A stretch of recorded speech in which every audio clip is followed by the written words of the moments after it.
We ran.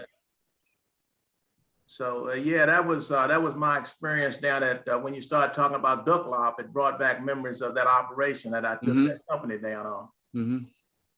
Now, Pawelko was at that camp at Boone Black about that time too. He was a commo man. Who? Pawelko, Pawelko. I think Pawelko. What's his last name? I don't remember the name. He might have been. He never. Yeah. Yeah. I remember he was. I think I do remember the name. Yeah. He might have been. Well, thanks for coming down. We appreciate it. I wasn't there at the time. I was at Tuitar. In fact, I was out in the field. I was out on an operation on the border out of Tuitar when Ducklop went down. And we were listening. We didn't know what was going.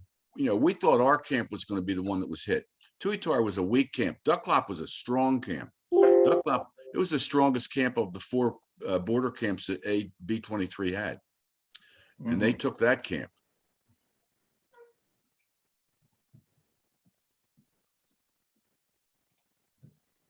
Hi, Howard. How you doing? Hi, Howard. I thought this was 11 Central, 12 Eastern.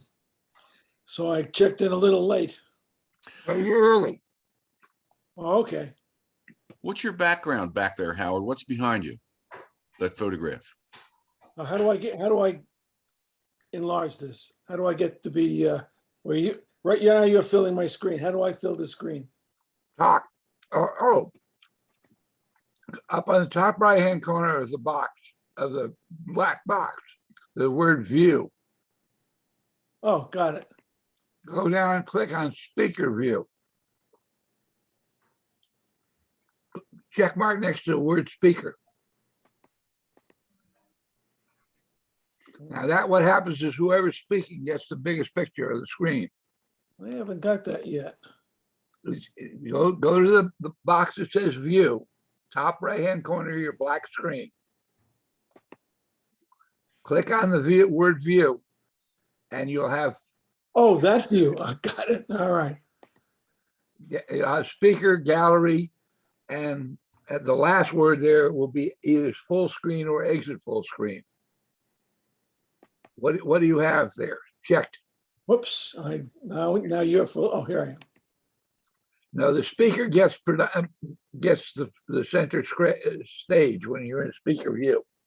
All right. So. All right. Let me go over two items here for both you and Tom. On the bottom of your screen, under the main picture, you'll see a bunch of little icons. One of which is participants and chat. One was participants and the other one's chat. Click on both of those two icons. A white box will show up. Chat And participants. So you get two boxes popping up in the middle of your screen, getting in your way. Got it. Then you go back to the view, and you go, which is top right-hand corner.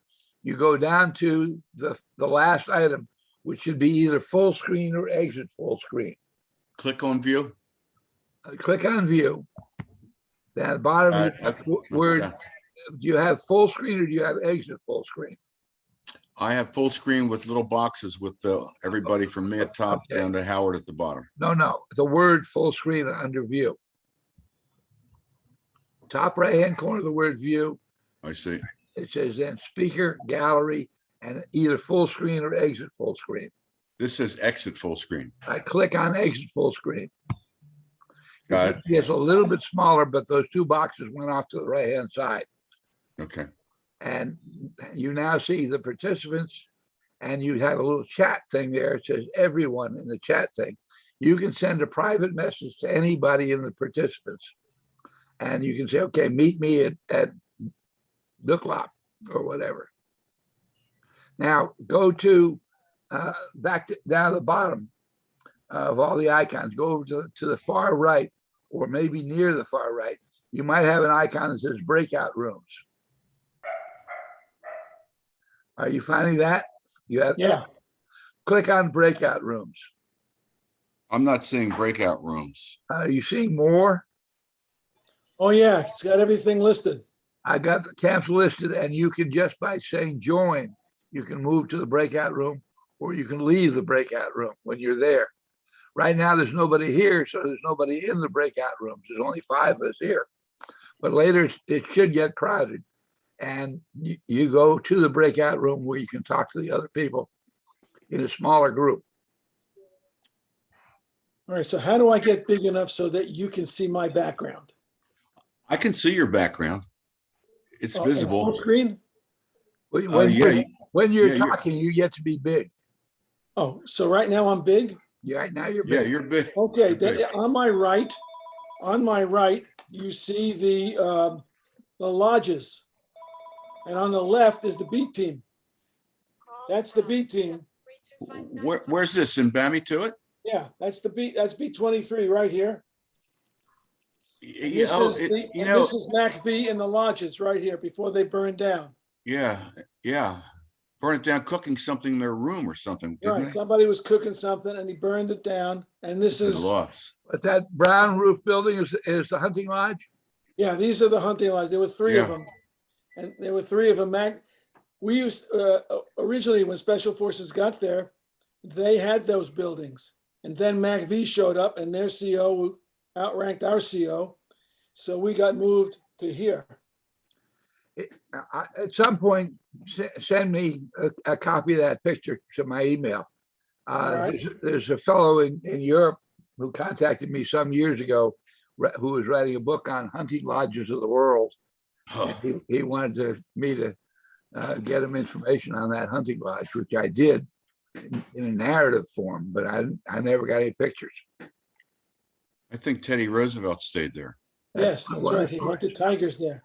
Yeah. I think the tennis court's probably up behind your shoulder, isn't it? Yeah, that's right. The tennis courts are right in here. Yeah, I can see it. Yeah.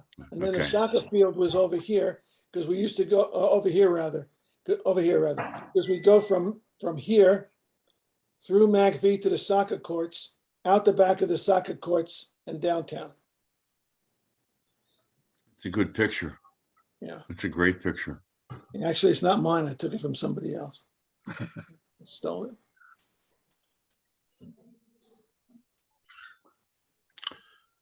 Gary, where are you from? Where did you, how do you fit into B-23 or 2 Corps? Both Howard and I are physicians, and we were Okay. both detachment surgeons at Honley in Bamituit. At where were you? Honley Hospital, which was our little hospital there in Bamituit. Where was that? There was a dispensary in B-23. If you go back to Howard's picture, Right Yeah, back yeah. over, right opposite where the mess hall was, right up against the wire. That it's was toward where- the upper right-hand corner of the quadrangle. In Yeah. B-23. Yeah, Oh, okay, Yeah. okay. I never heard that name applied to it. Okay. Hunley, he was, yeah, he was from Nunco, a medic that was killed. It was named after him, Jimmy C. Hunley. Was he KIA? Yeah.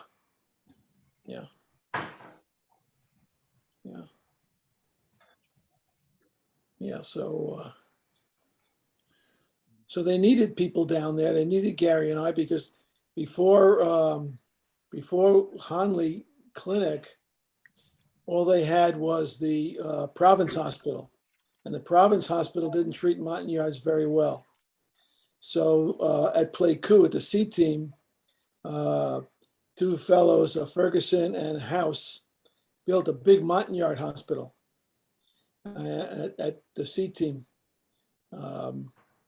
And it was really nothing at Bamituit. And Bamituit, as you remember, was very isolated. We were an hour and a half by helicopter from the C team at Pleiku and an hour and a half from the trunk. So it was pretty isolated. So they needed some people to take care of the Montagnards that got wounded down there. So that's how Gary and I ended up down there. Did you know Pat Smith that had the Montagnard Hospital up around Khartoum? No, There was a Montagnard Hospital up around Khartoum run by a nurse named Pat Smith.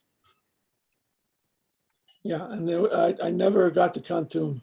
Yeah, there's a book called Odyssey of an Innocent by Curry Ubeck, I think. And he was a Navy guy, 2 tours in Vietnam, came back as a civilian and ended up in Khartoum as a volunteer in her hospital.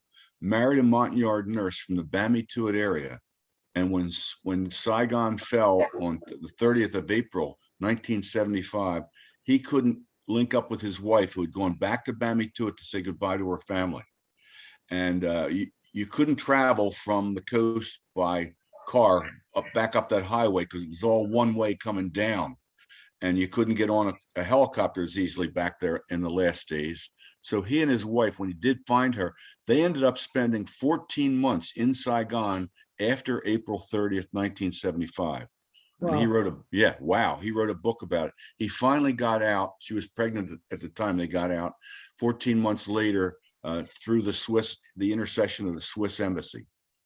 But he was an American ex-serviceman, ex-Vietnam vet who spent 14 months in Vietnam after Saigon fell. Yeah. Wow. Dennis Smith, who was an ASA guy with SF, when his tour was up, he stayed in Vietnam and worked at Pat Smith's hospital as well. Okay. She was a character. Yeah. Well, I never met her, but I never met her either, but I know she was a character. I heard enough stories. She was incredible. Howard, yesterday, Bob Woodruff came up here, was on. Thanks to your help, we got him located through the PA Association in Washington State.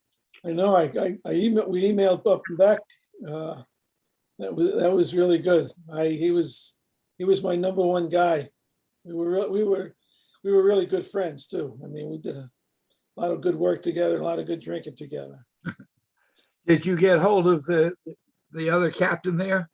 I sent him an email, Chino, and told him about the last time I saw him to refresh his memory. It was a long time ago. And I told him that we had built the hospital that he had wanted to build, but never got support to do it. But I never heard back from him. Well, I don't know if he's coming or not. Yesterday, we had probably about 10 people who showed up, and it was very strange on the times. We had people came in like 9 o'clock in the morning, and keep people showing up for the first time at 3 o'clock in the afternoon.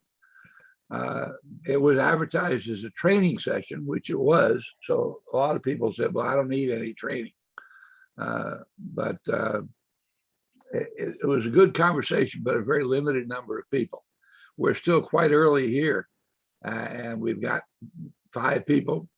I sent out probably a total of almost 340 emails to people at B23. That includes a lot of multiples because people were at multiple camps, so that their emails came in a couple of times. And then there are some who I was not able to necessarily get confirmation of. But if half the people were duplicates and only half of those show up, that would be a good attendance of about 80 people, because we're really limited here to about 100 people on this particular account.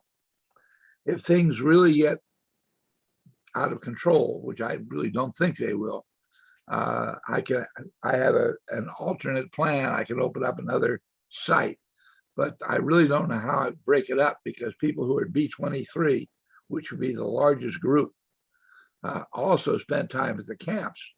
So we should have B23 together with the camps as well. So maybe we'll just tell people, come back at another time or do something like that. I don't know what if we break 100, that's a big if. So I'm not going to really worry that much about it. B23 was the largest B team in country, wasn't it? I think it had its own FSP. Yeah, Yes, that's right. Nine teams. At East Field, they had, Yeah, 9 teams. yeah, and you had the 2 full-fledged surgeons, or a full-fledged surgeon there, which no other B team had. So I think you're probably right. It was probably the largest B team in Vietnam. Yeah, that would work. I have a question for Bill Moore, if I can. I don't know how this works. I don't want to. He's hearing you. Go ahead. Bill, can you hear me?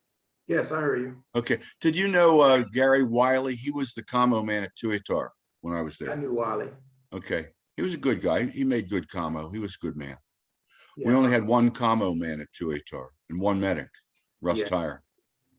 I think Ed Helms was a commo guy at Bambi Tuit when I was Who? there. Who, sir? Ed Helms, when I came through Bambi Tuit. But I spent most of my time on the B-24 Pontoon out at Okay. Dock Peck. Okay. That was my first, well, that was my second tour, actually. My first tour was up in Icor in Ashow Valley. My second tour was at B-24. George Allen was at, he was a commo man from at Anlock, A234. Yeah, I knew him from back in the States. Yeah. yeah, that was Anlock. that was on the B-23, right? Yes, sir. Anlock, And- yeah. And Bill Cotting was the commo man at Ducklop. There probably was a second commo man at Ducklop because it was a hot camp. But I remember Cotting. I don't remember any other commo man there. Yeah, Ducklop was a hot camp, always was. You know, it was probably the hottest camp in Two-Corps at the time, because they were always getting hit pretty hard. Mhm. You know, so we took that company down there to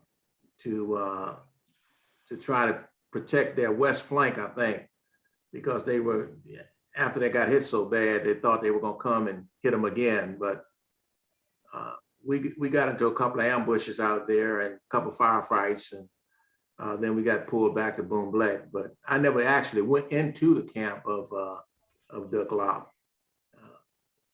We went into a landing zone and did patrolling, and then got picked up and carried back to Boom Black. Ducklop had one of the longest airstrips around too. Is They that could right? take- yeah, they had it was all PSP and they had a big airstrip there. Mhm. Yeah, we had a big airstrip at Boom Black too. Yeah, I was in Boom Black. I was in that camp a couple You times. were? Yes, Yeah. sir. It was that was another camp like Ducklop that was on a big hill. Yes, right. Mhm. And you Yeah. weren't far from the pass where Mobile Group 100 was decimated in the French Indochina War near the end of it. Oh, is that right? Yes, sir. That was in your AO on the Mhm. to the east of you. Mhm. Tuitar was due east of you. Mhm. Boom Black was a big camp and it was inland. Yes. Yeah, we had two, actually, they brought, we had a lot of, we had a large Nung force, not Nungs, but Mountain Yard force there too. Sam Steele was my team sergeant when I first got to Boom Black, Uh, but Yeah, there was the captain that was in charge of that. He didn't go out in the field, and he was Colonel Reed's best man when Colonel Reed was married in Bambi to an American nurse sometime in August of '68. well, I wasn't there. No, I didn't get there until September '68. Okay, I got there in Okay. September '68, and what time in September? probably around the middle of September. I don't remember the exact date, probably somewhere around the middle of September. Okay, Because I came back to the States in September of '69. okay. What I was fishing for was I left Tuitar on the 18th of September and went down to Ducklop. Reassigned. I may have been there. I may have got there around the 18th. I don't remember exactly what date. those dates kind of run together as far as days are concerned. I just remember the months, Uh-huh. but yeah, and that was I put Pat Mead's name on Pat, but it looks like I got the wrong Pat now. He shows his face. What, Yeah. what Pat is that? Pat Gallagher. Ah, okay. Hey, Gary. Hi, Pat. How Hello, are you, my Pat. friend? I'm good. You're looking good. Thank you. You haven't changed at all. Not too much. Yeah. Where do you fit in, Pat? I was with B-23 as the S5 from January to May 69. And then I went out to A234 at Anlock from May until January of 70. Okay. Tom, Right now we have a must have little art session over here. We have Tom Garvey, who's a published author over here, latest book called The Secret Apartment, quite good. We have Pat Gallagher, who has his own art gallery with a lot of interesting dioramas on it and some other work. They're mentioned on the web pages, so you can click on them. I'm not sure if I put that on your page or not, Tom, but I'll make sure it gets there because, as I said, I'm reading your book now. Okay. But Pat's already noted on his team's webpage. Where are you located, Pat? Where's Pat located? Where are you?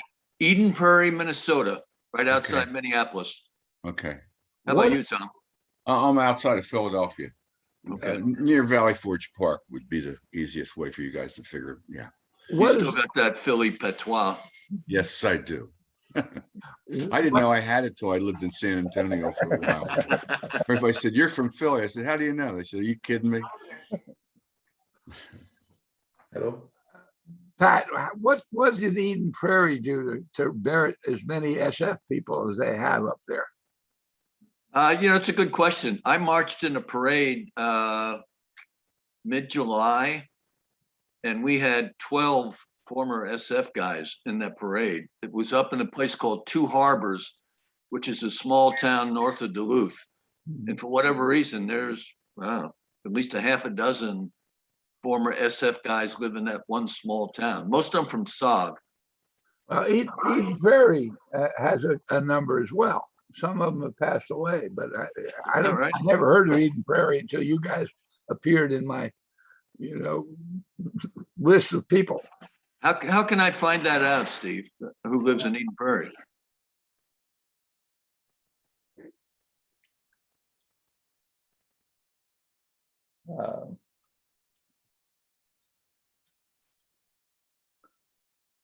Pat, do you know Mike Urkel, SF medic? He lives up in Minnesota somewhere.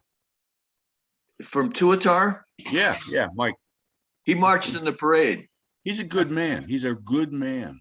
He really is. Yeah. He's been Yeah. back. They came to his church one time asking for donations because of something. Maybe it was the Haitian earthquake, and he volunteered himself and joined a medical team and went there. And since then, he's gone to, I think it's Ethiopia about 10 times. And He did. when they called for volunteers, he went to, it was when the tsunami hit Thailand, right around Christmas or something, and devastated. So many people were swept away. He went over there and he went there twice on that. Yeah, Yeah. he and I have talked about that. He went to Africa, I know, multiple times, and Haiti. I don't taking think his- that I reached him here, so you may want to just Mike Urkel? step off if you have a chance. Give him a call. Say, get on the. How could he find this? How could he join? How do you get the link to him? The email has the link in it. All the emails I sent you has the link on it. Or I think I sent an email to the email address I had, but he never responded.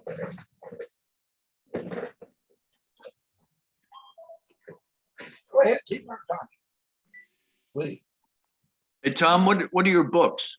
please. I wrote a book about living with the Montyards in 8231 called Many Buku Magics. And I wrote another one, came out last December, about living in Veterans Stadium in Philadelphia, called The Secret Apartment. Is that an autobiography? They're both memoirs, really. They're both memoirs. And I didn't make anything up in either book, actually, as bizarre as they are. I lived in Veterans Stadium when I was a little messed up in the late 70s for over 2 years. Illegally in a secret apartment. They never caught me. Oh, funny. It's funny. It's funny, peculiar, funny, haha. Just close down in the bottom right-hand corner. There's a word. We probably And just this crossed started paths. at 11. I phased out through Central Bambi to it Time, in January of '69. I was heading home, coming from looks like- Duck out processing So you can Bambi make to it, this and then up bigger. to Play Coup, and then down to the It looks like coast. it's already in Right. session. I don't hear audio. Okay.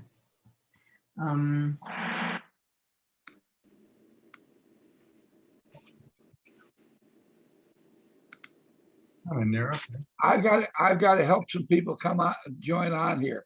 So, Gary, see what you can do to help anybody who's got trouble. Are you Oh, okay? sure. Oh, sure.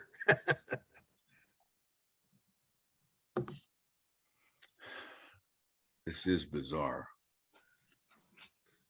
So what you can do, sweetheart, is Tom, do you happen to know a guy named Chuck Beasley? He came to Tuatar in, I believe, December of '68 or Jan '69. He was the first lieutenant. No, I don't. I left Tuitar in September of '68 and went down to Ducklop. Okay, They put a new team in there. They brought Dan Fitzgibbons in from, he was in B-22. They brought him in. They brought it was a whole new team went in there, all, from all over the country. They drafted guys from all over the country, all over 2 Corps rather. I have got, on my last operation, I had gotten a 8mm camera from when I went on vacation there. And I took a video, about a 1-hour video, both of my camp at Anlock, but also at Dukelop, where I ran the operation out of for about, I think it was 10 days out in the field. wanted So that.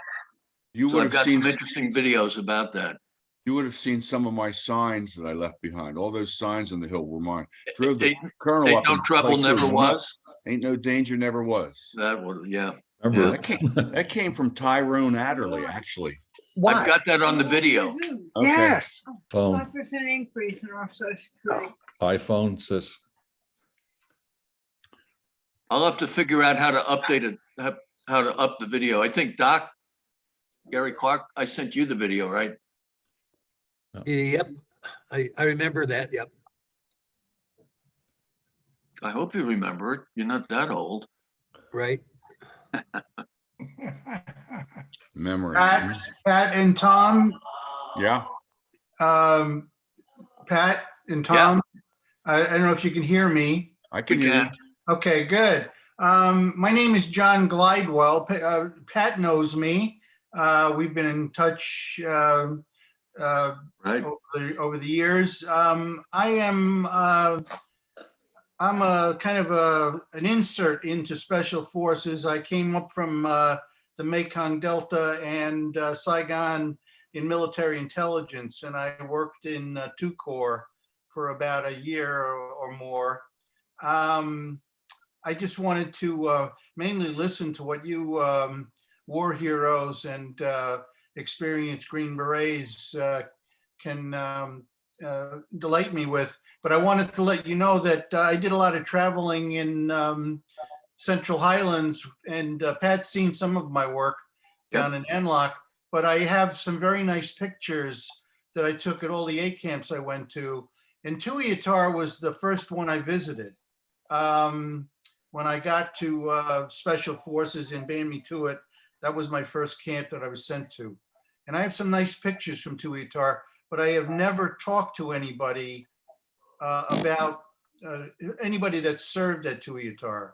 So if you're interested, after this Zoom meeting, please contact me with my email address, the one that Steve has on our distribution. And I would very, very much like to get you some copies of those pictures. The one thing I do remember in my pictures is I have it's a signpost that was outside one of the buildings, and it's an animal head with horns. It's a water buffalo head, and underneath it, it says, "Ain't no danger, never was." Okay, I have a nice picture of that. It's on a sand table. I built a sand table, and my family sent me a model, a little model of a Huey that you'd make. So and little toy soldiers, and I found that I could use the soldiers and the Huey to instruct the Montagnards on safety, particularly around tactics too, but particularly on exiting a Huey and the rotor blades and all that kind of stuff, so nobody ran into the blades. And I'd have those little Montagnards who didn't understand our language.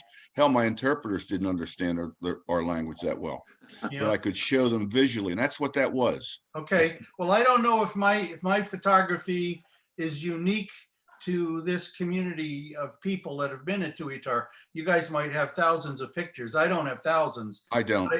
But I have a vivid memory of my first trip to Tuiutar, coming in on a helicopter. They threw a smoke out onto the landing area, and I was just overwhelmed with all the stuff that was going on.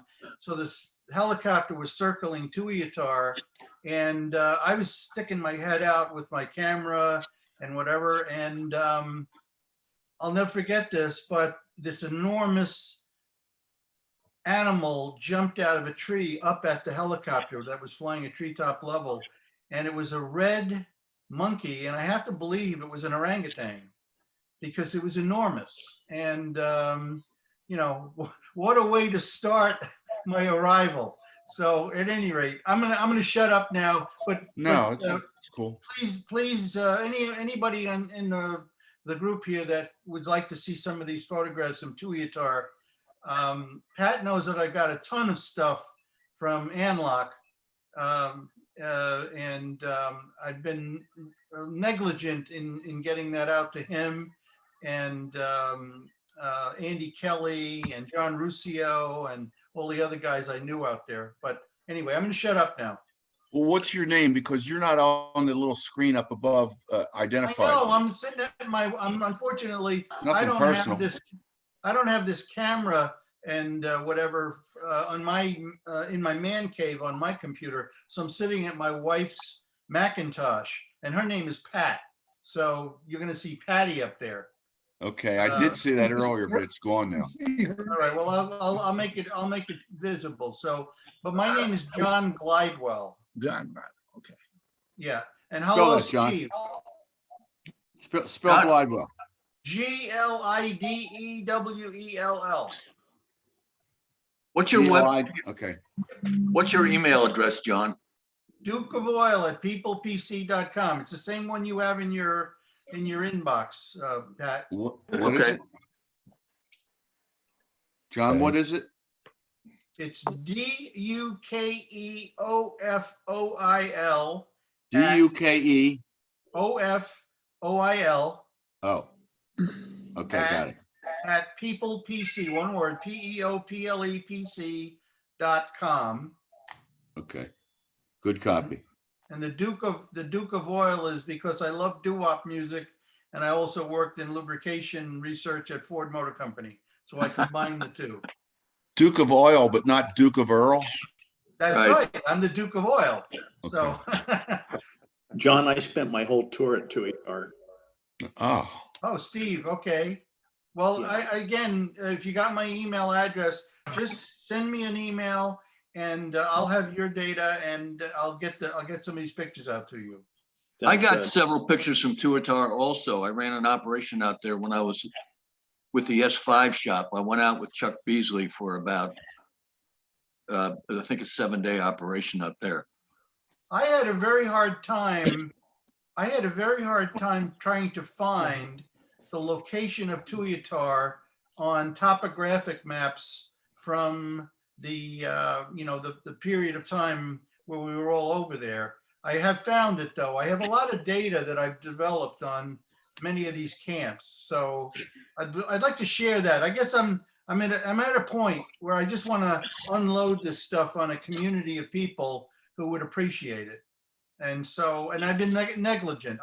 I talked to you, Pat, years ago about this. I sent you pictures I took of you and John Ruscio and Andy. And then I dropped off the face of the earth. So here I am again. Welcome back. Thank you. All right. Well, anyway, I'm talking too much. Gary, I've been in touch with Gary. I told Gary I would send him some pictures of some of the Montagnards that were in the compound at B23 near your hospital. I've got some beautiful pictures of the yards there. And I've got a lot of pictures of the compound too. So anybody interested in that? And Steve, I didn't get to sending you the maps I promised about Band Me To It. I've got some very high quality topographic maps of the area of B20, of Band Me To It and B23. All right, so. Could I ask a question, John? Yeah. Were you and I talking prior to our memorial reunion that we held back in 2019? Yes, you were put out, I talked to you about that. I sent you some stuff and then you got probably totally wrapped up with the reunion because you were looking to get contact data on Pat Gallagher and Gary Popich. Popich. Paul Popich. Yeah, he was the S2 at Band Me To It, and I worked for him. But I'd looked him up. I had researched and I'd found him out on the West Coast, and I sent you several emails, and I never heard from you, Gary. So I figured, well, you're too busy with your work or with the reunion. So, but anyway, it's nice seeing you. It's nice meeting you again, John. Thank you. Nice seeing you too. All right. Well, anyway, I broke in here. Can I hear from Steve Epperson? Steve, you spent your whole time at Tuiutar. When were you there? I got there in early May of '69. I left the end of April of '70. I had a couple side trips down to Duck Lap and Buprang. Took a company of yards down there at the end of their sieges. Was Mike Urkel still there as a medic when you got there? No, sir. Okay. No, How about Lou Chuck Franconi Beasley? was the medic when I got there. Okay. And then Steve Buck, who I think is on here, came in. Okay. Steve, how about Chuck Beasley at Tuiutar? He was gone just before I got there. Did he? Okay. Yeah, the orangutan that John was talking about there, I never saw one over there. I thought that might have been our first team sergeant. So- Yeah, I was thinking my heavy weapons man. Yeah. No, I know this sounds like a make-up story, but No, no. I was taking it all in, as a newbie to special forces. I actually went to jump school at Dong Batin. Carl Pilkington, who was the staff, sergeant major at B23 at the time, when he greeted me after I arrived in February of '69, he said, well, do you want to wear a baseball cap or do you want to wear the beret? And I said, well, I'd like to, be part of the team. So he had me working out with 4 guys over at the soccer field near the B23 compound. And they worked my butt off and got me through jump school. And so I was just taking it all in. It was just fabulous, a fabulous experience. I'd like to break in just for a second, John. Yeah. I do remember some things. Pat. Hi, Paul. Nice to see Paul Papage and Steve Buck.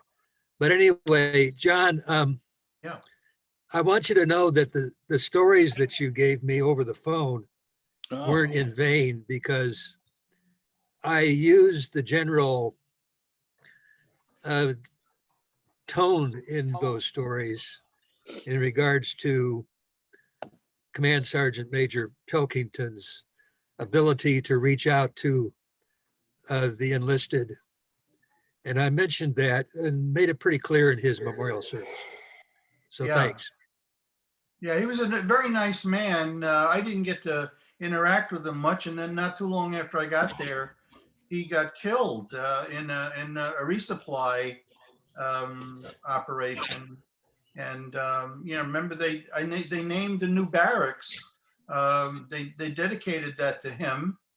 I don't know if you remember that Rocco Denote, I met him looking through a bamboo screen, a wall that separated his bunk from my bunk in the old days. And, Rocco's a good guy. I know Rocco. oh, Rocco's great. He and I have interacted.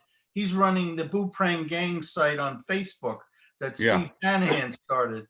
And I've sent over a number of my pictures of Boo Prang to that site. If any of you have seen any of the pictures I've sent over there. But I have a lot of pictures of Anlock. I mean, I could have a National Geographic special on what I got from Anlock. So anyway.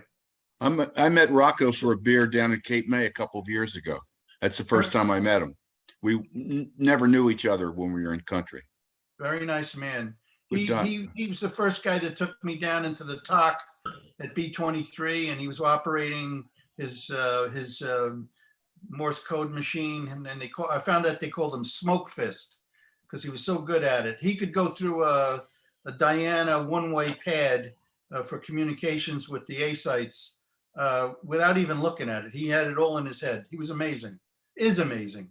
Yeah. So anyway, I want to hear you guys talk. I just want to sit back and listen to your good words. Tom and Steve, didn't the Tuatara have like 30 or 40 elephants? That's Bandon. Probably Bandon. Tuatara did. Tuatara, Yeah. okay. I thought Tuatara did. Hey, Fred. Tuatara did. Right. I'm gonna jump off for a second, guys. I could grab this call. I'm Dan Donovan. I was at Bloomberg in '64, and then in '66 went back and opened Nonco. I'm with Peggy. Hi, Jerry. How you doing, buddy?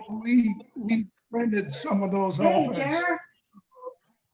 up on the Laos border to build a camp up there. We used it to haul bamboo. Oh. Thank you. I'm hugging her. I'm hugging her right now. We love you too, Jerry. Yeah, you heard that Billy's brother Duffy died, right? Yeah, okay. Gotta mute your. Yes. Yeah. Wow. I was just thinking about you this morning. What was, I'm trying to think what I was thinking about. I was looking at your picture with one of your grandchildren looking at a big piece Bunch of 70-year-old guys trying to work Zoom. Things never change. I just muted him.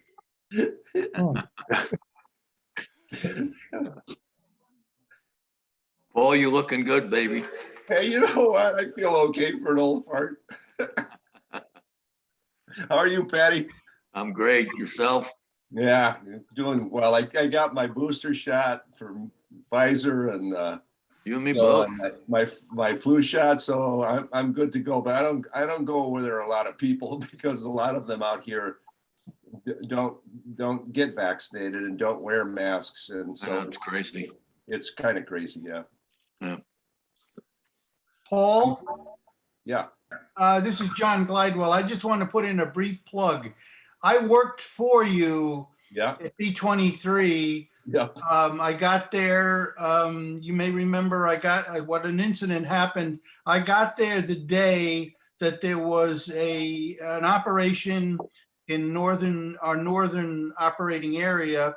And they brought in friendly fire with a group of NVA that were caught out in the open. Yeah. And they actually killed a lot of NVA, but they also killed, I believe they killed 1 or 2 Americans in that operation.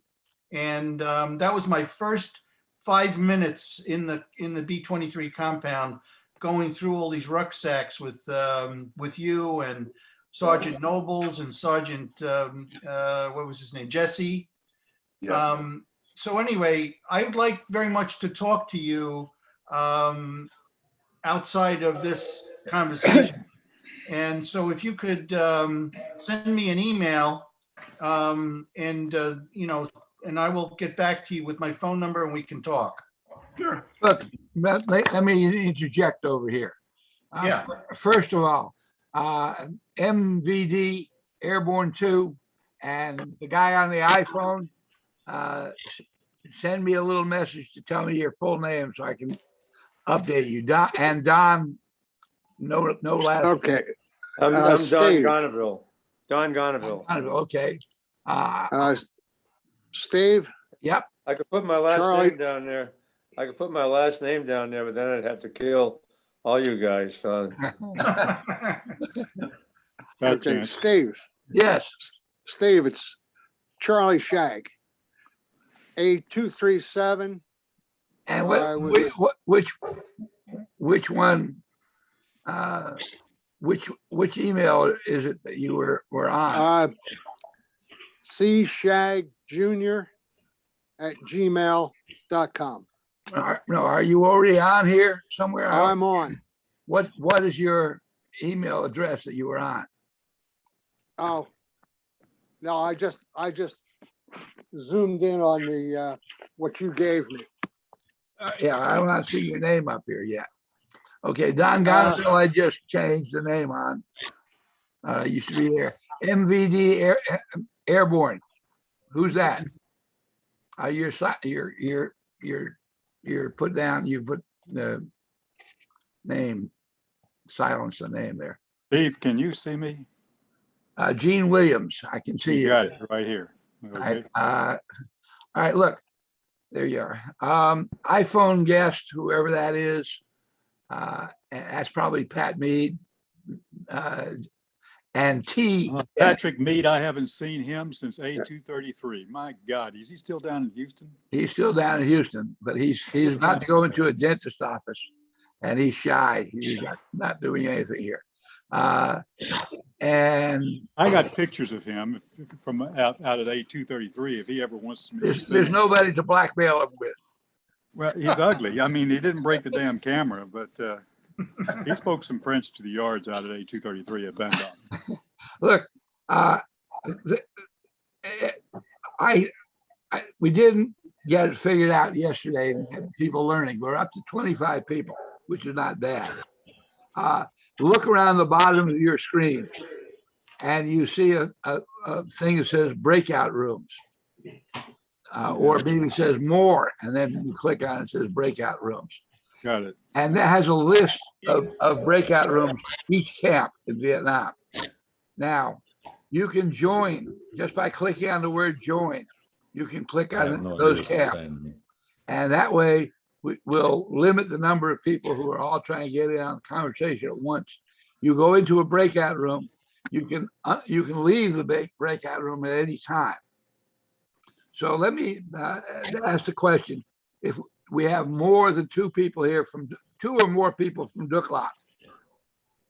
Yes. Okay, why don't you two people from Duklak go join together in Duklak for a few minutes? And then our population here will be a little smaller. And you can come back again at any time. If you get bored in Duklak, tell the other. Also, before you all leave, this is my last effort on B-23. Gary will follow up to a great extent. He's got a lot of information. I provided him. But you can make effort now to get in touch with each other, to keep in touch with each other, because this is your opportunity to do it. Hey, Sherman. Dave Eggleston has already gone to Anlock. Anybody else to Anlock? Hey, Yes, Chairman, yes. I've been in Tuklop and Anlock. This is Luke Borum. There's nobody there yet because nobody's gone.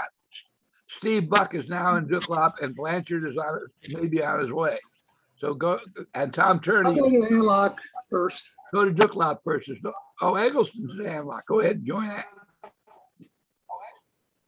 Hey, Steve, Yes. it's Lee Fairbank. Hey, you made it. Non-club. Good. You finally You made got it. on. Okay. I am looking for you here. There you are. More. Well, And Steve, there was the first operation I ever went on was a combined 6-company operation down near Noonco. It was Thanksgiving Day of '66. There was 2 companies from Bandon. There was a couple companies from Noonco and a couple from some other place. I remember Colonel Gillespie was kind of heading the whole thing. And I got a bunch of pictures of that operation. I think one of the Noonco guys got killed down there. I put up a poster to him every year at the Vietnam Memorial. well, first of all, before I should have said before I send people off to the breakout rooms, but I have a website I mentioned in my email, specialforcesphotos.com. You ought to go take a look at it, and you can upload photos and you can upload comments. And the next guy who comes back says, I'm the guy and the third guy is in the back row. So you can go there and edit the pictures. If you have any trouble with it, give me a call. I'll try to help you, but I set that up so you guys can do it by yourself without my intervention. As far as non-co is concerned, open, browse, 235.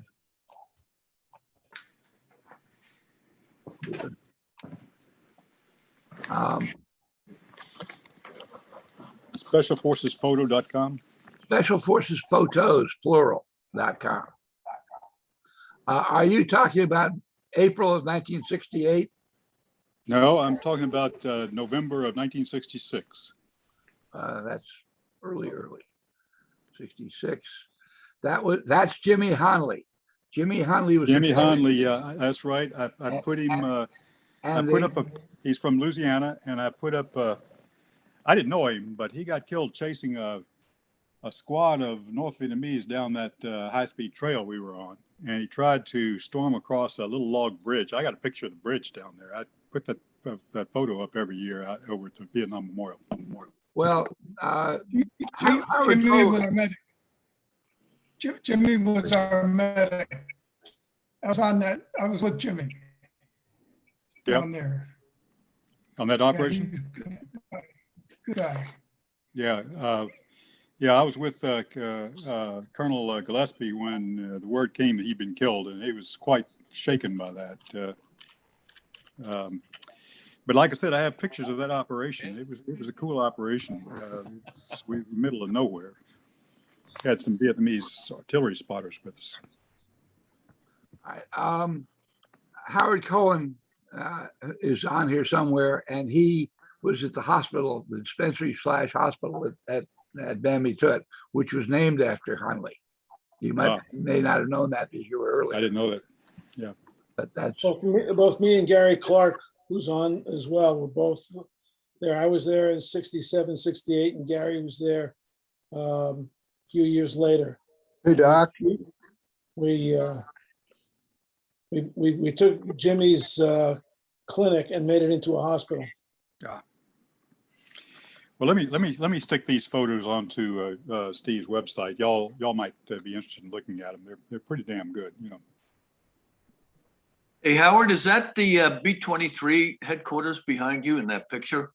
Yeah. I'll step back a bit. To the right is the lodges, and to the left is the B team itself. Yeah, I was there when that MACV compound burned down. That was my last day in Vietnam. Yeah, that was a shame. That I have a Valdai Pat. Hunting Lodge was great. Yeah, Pat, let me break in just for a second.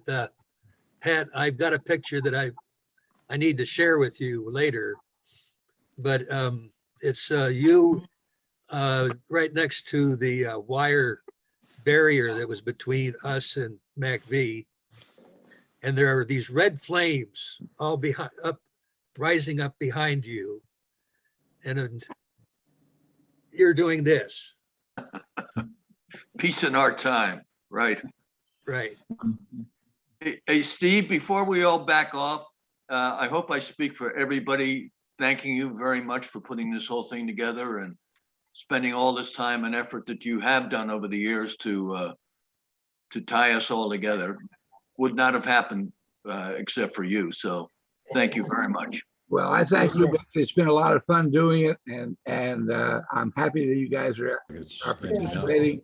I hope that you guys will use this opportunity to get together and talk with each other after this is done. It's too long, and Hey, Steve, yes,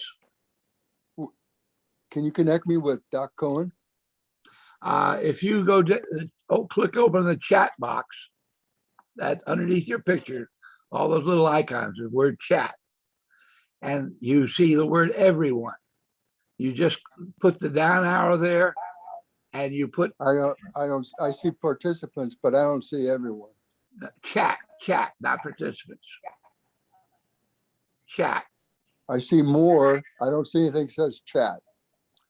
On the bottom of your screen.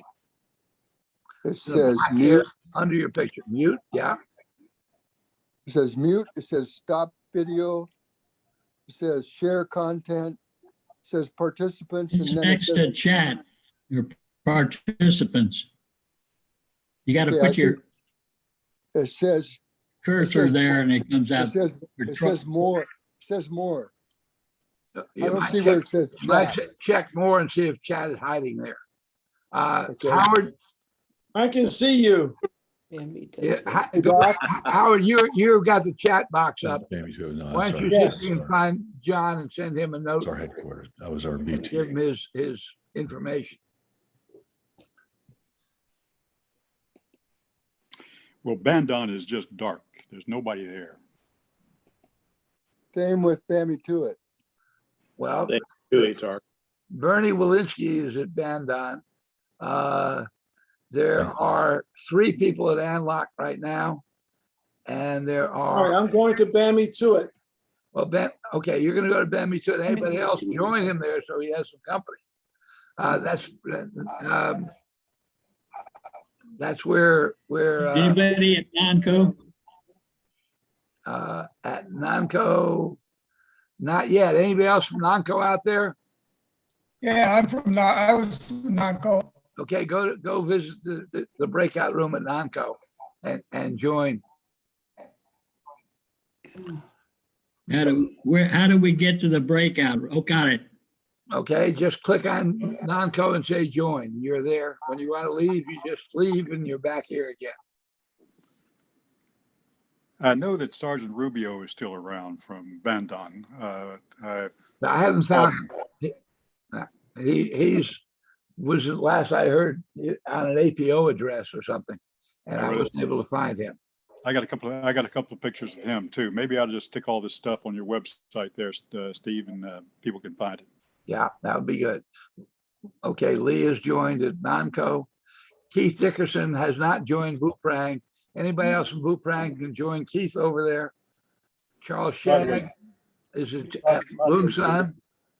By the way, Steve, I'm headed back out to Africa again in about 4 weeks. I'll be out there for a few months. And I keep running across 3rd Special Forces Group guys. And since I started out in the 3rd, I know the secret handshake. So it's kind of really interesting. Unfortunately, those poor guys just don't have what we had here. That is a lot of paper. It's all digital and it's all lawfare. You know, the lawyers have got everything. So I have enough paper here to tell the Army what they don't know. But the guys today, I don't know what they're going to do. Everybody's social security number is highly classified today. And, you know, I can tell you what Hugh Shelton's Social Security and birthday it is, Colin Powell, Social Security and birthday, because the Army sold that for $4.95 back in 1974. Son of a bitch. But they won't let me have the physical orders because it has Social Security numbers on it. On my R&R orders, which would probably be passed out in every whorehouse in Southeast Asia, there's my Social Security number right there, and they wrap the fish with it.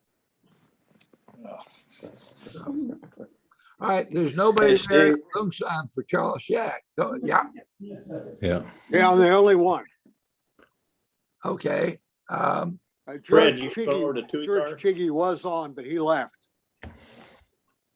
Well, you guys can get together on that. Let's see, there's two people at Bamituit. Tuitar is empty, Tanrai is empty. Okay, I'm trying to, Fred Mandible, I'm trying to get on the Tuitar. I keep clicking it, but nothing happens. Click the word join. Bandon ran the first two companies up to Tuitar before it was even built. We went up there and reconned it. And I went over and airdropped a couple of 6-pack of beer to them when they're out in the middle of the damn nowhere. That would have been in the spring of 67. All the beers broke except one. Were they licking all the grass? They consumed the beer. You remember we used to be able to drop 2 cases of beer if you used a poncho as a parachute. Yeah, 1 case wouldn't work. 3 were too heavy, but a poncho would work perfect for 2 cases of beer. But I didn't have a poncho, so I just wrapped it up in as best I could and bombed it in there, and all We're 5 beers broke. We're in the breakout room. You're on the main site. I think. Hey, I'll have to Steve, make am I sure the the only field guy? gets passed on. Hey, Steve, am I the only guy here from Lac Tien?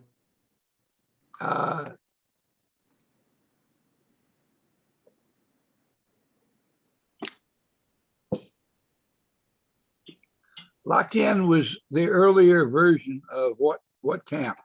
That was in Tanrai? It moved, I'm not sure where it moved to. I was there in 65 and 66. Yeah. Hold on, let me go off. You guys continue to talk while I help whoever's screaming out there. I thought Lac Tien converted to a Rough Puff about 66 or 67. Probably. It was after I left. I don't either. Yeah, well, I was at We had- B-23 when Lac Tien was still there. Yeah, we had 4 companies of yards, but we also were subsector advisors. Participating. And we also had our Rough Puff as well. We had 3 missions. Okay. As subsector advisors, we were supposed to keep the district chief informed about where we were going. We found out that it was a lot better to tell them the day after we went. Because we always ran into something if we told them ahead of time. Yeah.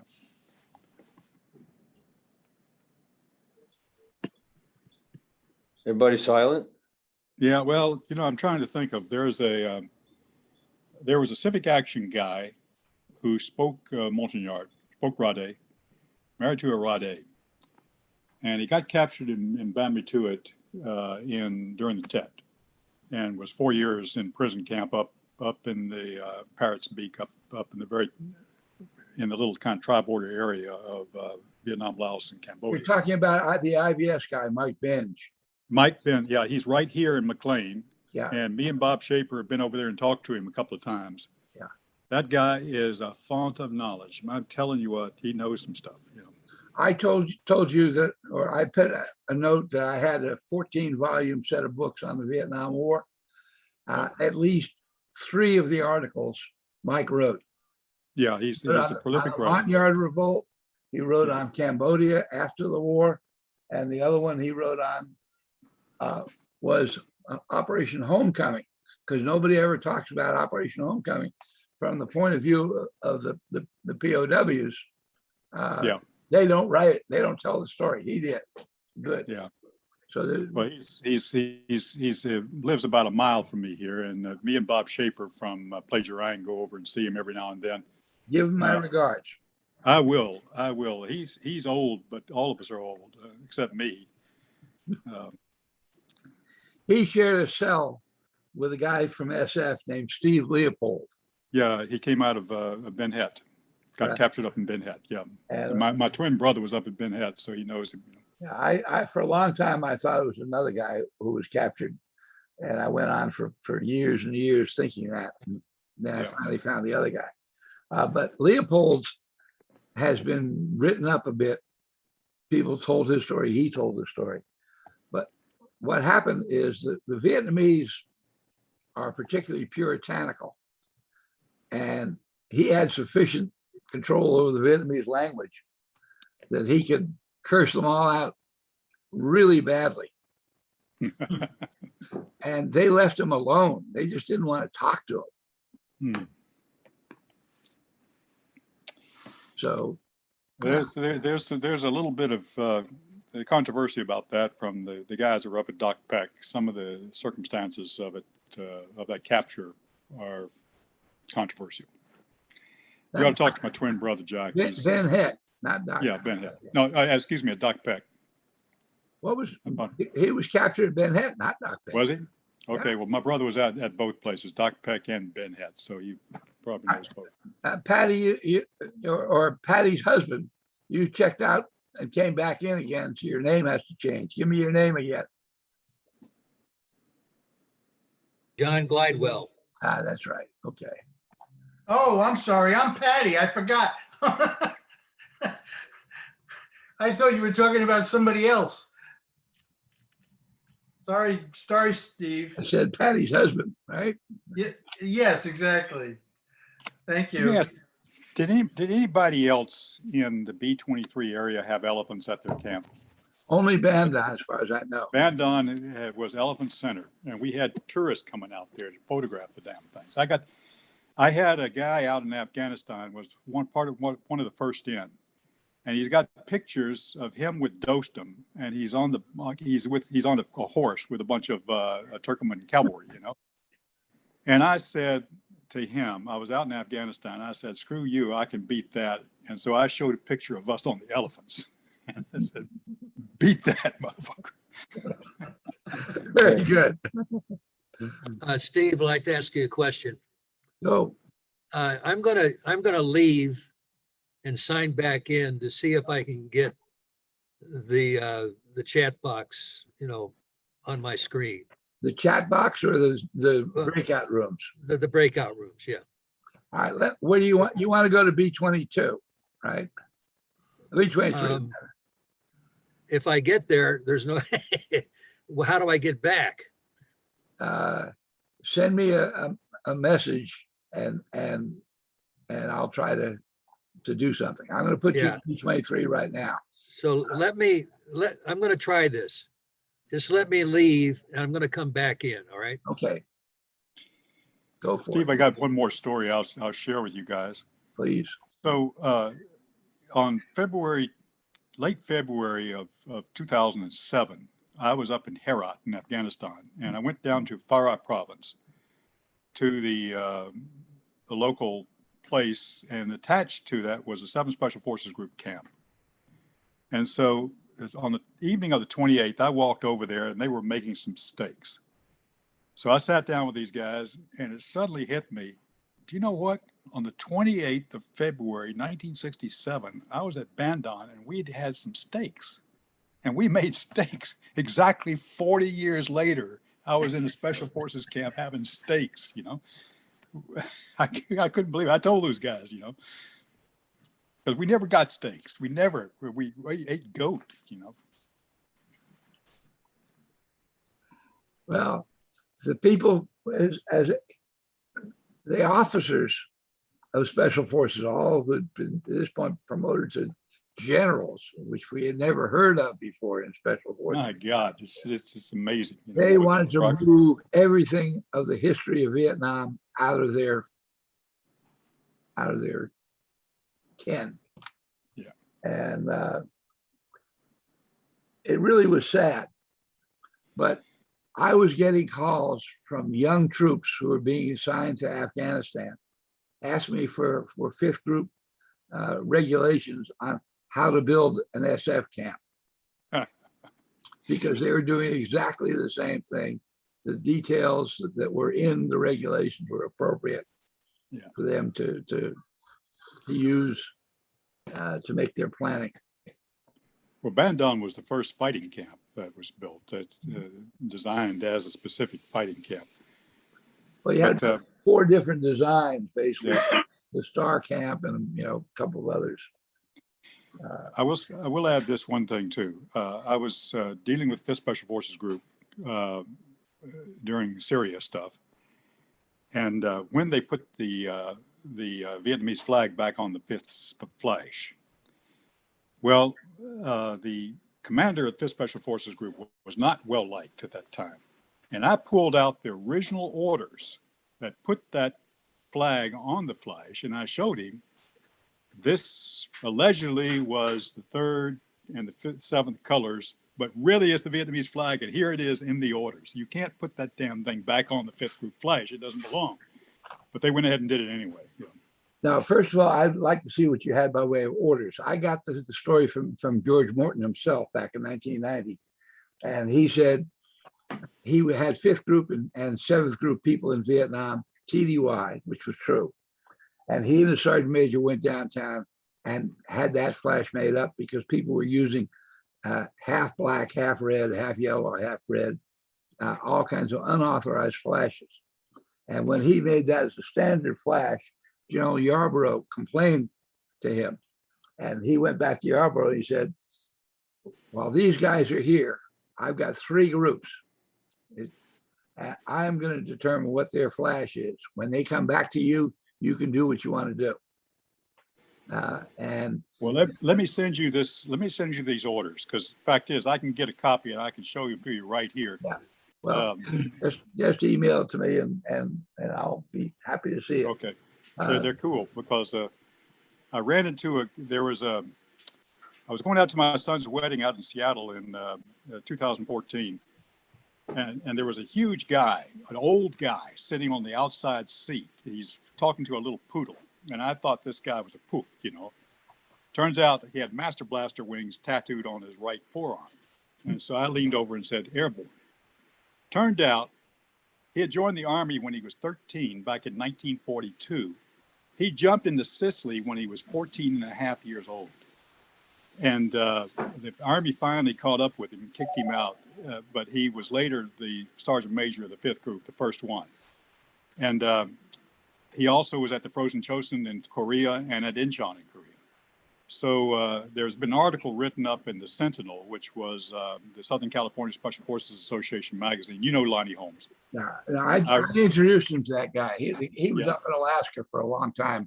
I'm not remembering his name right off, but I definitely did talk with him. And Holmes put that article in there. Well, I wrote it. Okay. Yeah, I wrote it. Good. Yeah. So anyway, I sent those. He was out there when those orders were cut.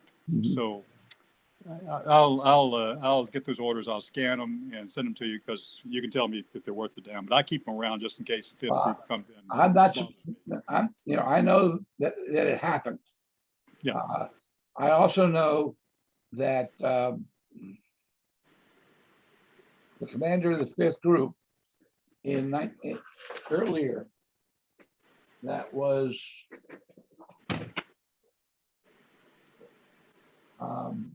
he had been in SOG and MEDSI.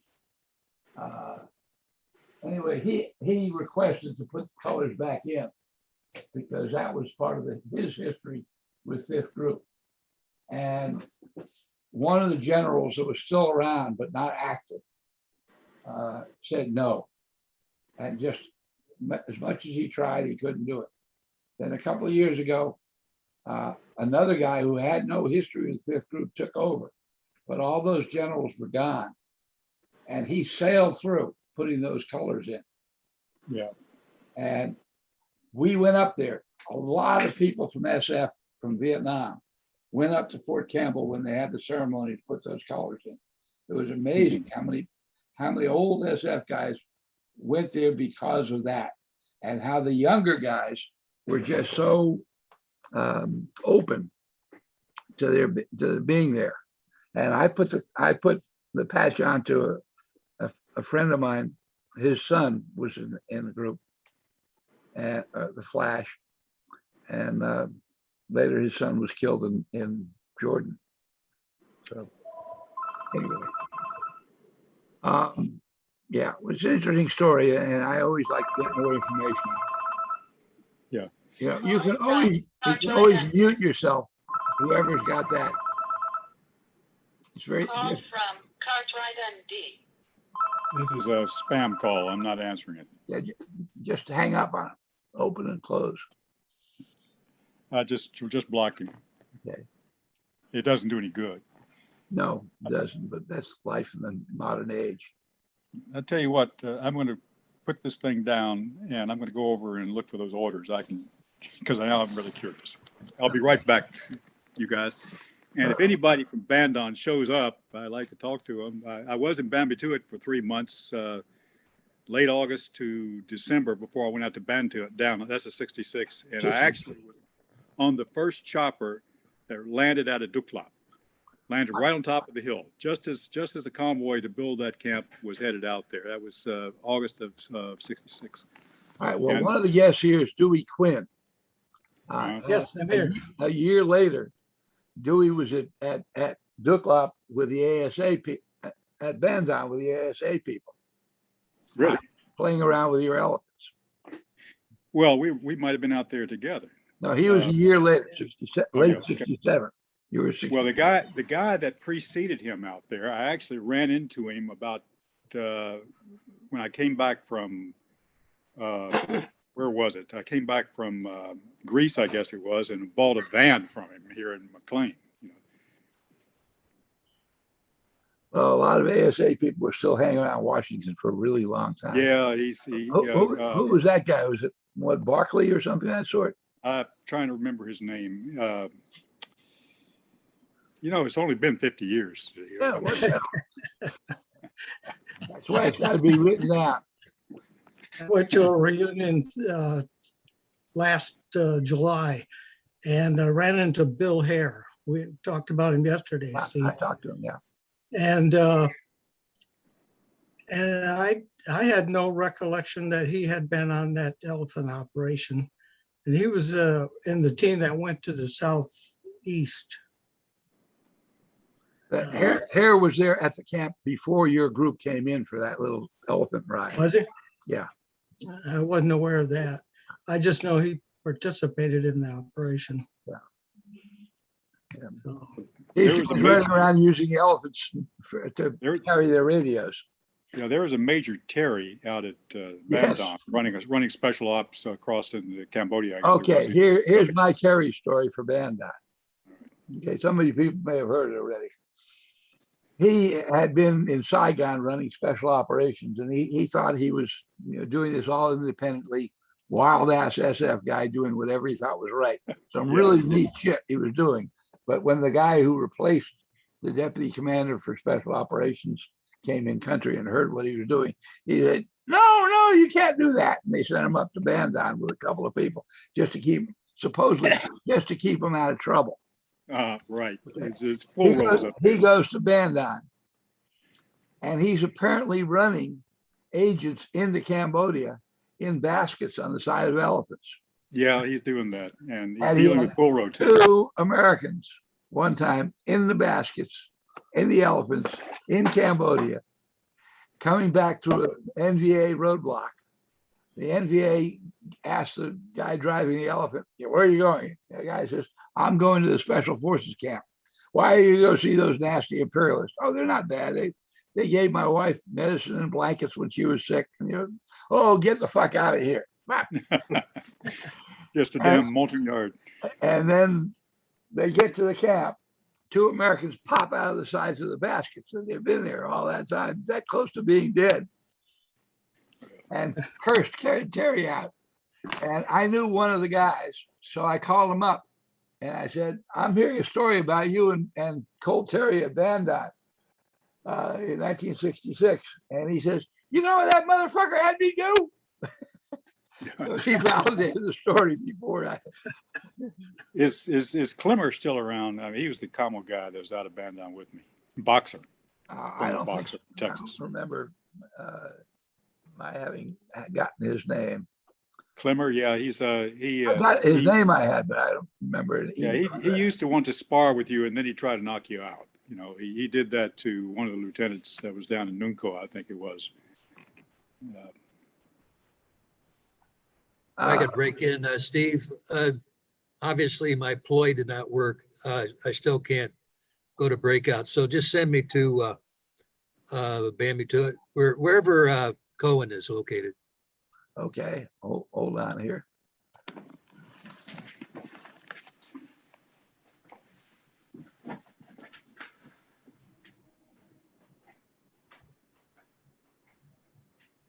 Poof. Nope. You didn't unpoof. Boop. There you go. It's magic. Disappearing act here. All right, let's see. 234. Radio operators.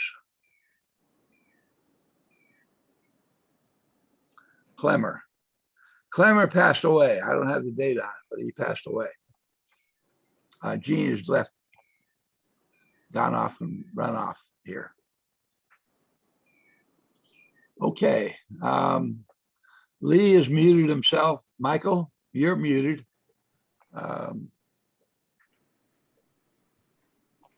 You're perfectly welcome to join in the conversation. If you want to go to your camp, one of the problems I've had is showing people how to find the breakout rooms. So if you go down with your cursor down to the bottom of the screen, you should see a bunch of icons starting with mute, a microphone, stop video. As you scroll over to the right, the last one on the right is more, or sometimes the last one is breakout rooms. That's what you're looking for. Lee, did you find breakout rooms? Yes, yes, I did. Thank you. Click on that, and you will see all the different camps in the B-23 area. And you then can go and join the people who are already in that breakout room for whatever camp you want to join. And you can come back. Cool. All by your little. Steve, how many guys from A237 Lung San did you get responding to you? Lung San was actually one of the smaller camps as far as I got people responding. I had about 18 people email addressed. And most of those people, like Pete Lawrence, and you got two general officers there. Yep. And Bravo and Davis. Bob Little. I have talked with them before. I gave them a lot of information on Lung San history. I gave to Pete. And back in other occasions where I was trying to get them to do things, they have had meetings at SF conventions, but I haven't got them to come up on this. Pete Lawrence. There aren't many alive. There's 18 people that had valid emails for, and that's I'm surprised. Bob Little and Pete Lawrence particularly. Yeah. That they didn't show up. Well, George Chiggy was on and he left. That's because nobody went and visited with him. He was all alone. Yeah, well, I'm the lone representative from 237 Lung San. Yeah. I was over there 67, 68, April of 67, April of 68. So we had. It was a short-lived camp, and there weren't that many of you.